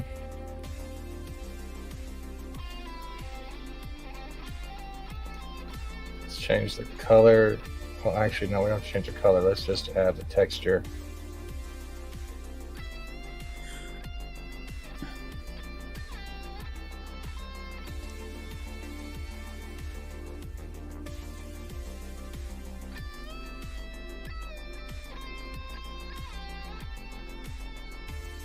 It's cool.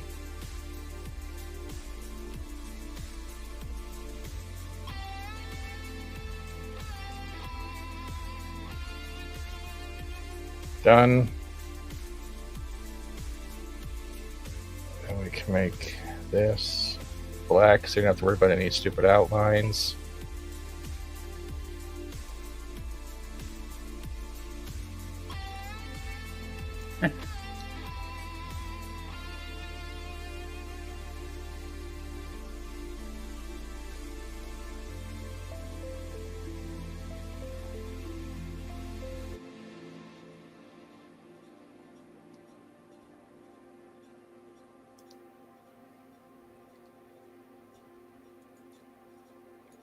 That's great.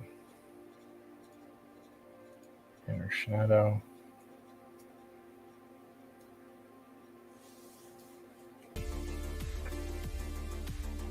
So it feels like it's inside itself. You see how it has like the inner shadows right here? Yeah, actually. Okay. We can take this, add an outline.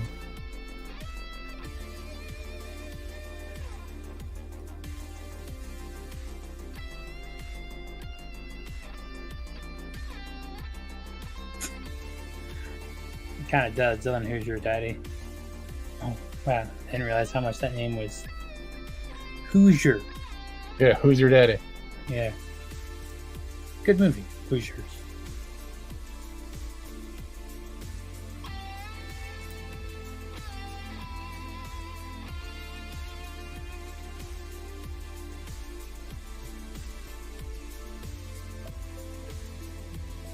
All right, so that's been done.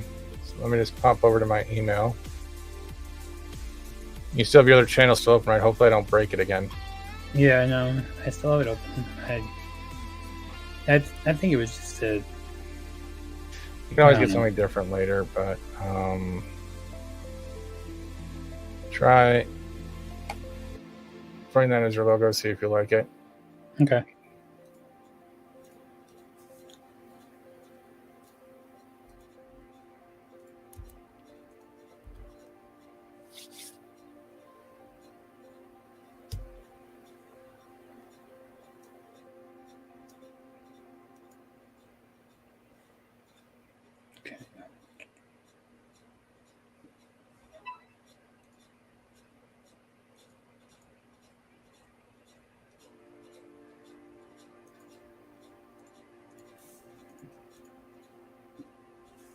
Upload complete. Yes.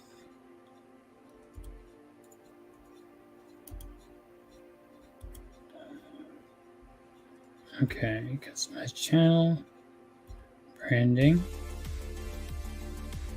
Go under logo. I saved as a JPEG. Hopefully it'll fit and not be too big. You can always figure out something later.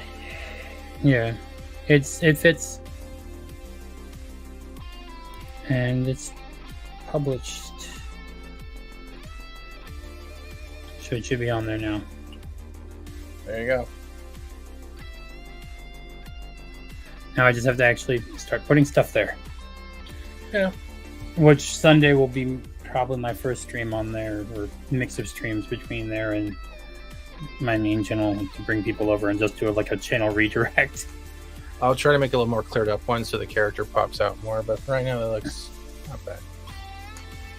So yeah, expect some gaming content when it gets to be 150 degrees here in Florida. Yeah, thank you. Use air conditioning. Oh, you're welcome. And no, thank you for the time, man. You just, you could have been doing other things. Like, I don't know what else, but you could be doing other things. Oh, this was fun. I liked it, and I think like stuff came out really great. So I appreciate it. I appreciate it. We can wrap it up if you want, unless you have anything else you want to talk about. No, it's already almost 11, right? Yeah. And I know I have to walk my dog one more time and take out. I have to actually like do the house stuff now. Take out garbage. But it was really awesome. This looks really good. I'll try to hop into Fortnite soon. I should be a little bit more freer next week. Sure. It could be any games, but I'm trying to figure out a bunch of stuff. But yeah, thanks for coming on, Rogue. And no problem. You have a good one. Chat, mods, friends, subscribers, members. Y'all have a good one too. We're going to call it out. And thank you for everything tonight, guys. We'll see you tomorrow morning, probably with, well, it's definitely not Titanfall. We beat that. Maybe Horizon Zero Wake or Woke, whatever the hell people are calling it. I don't know. Peace, guys. Have a good night.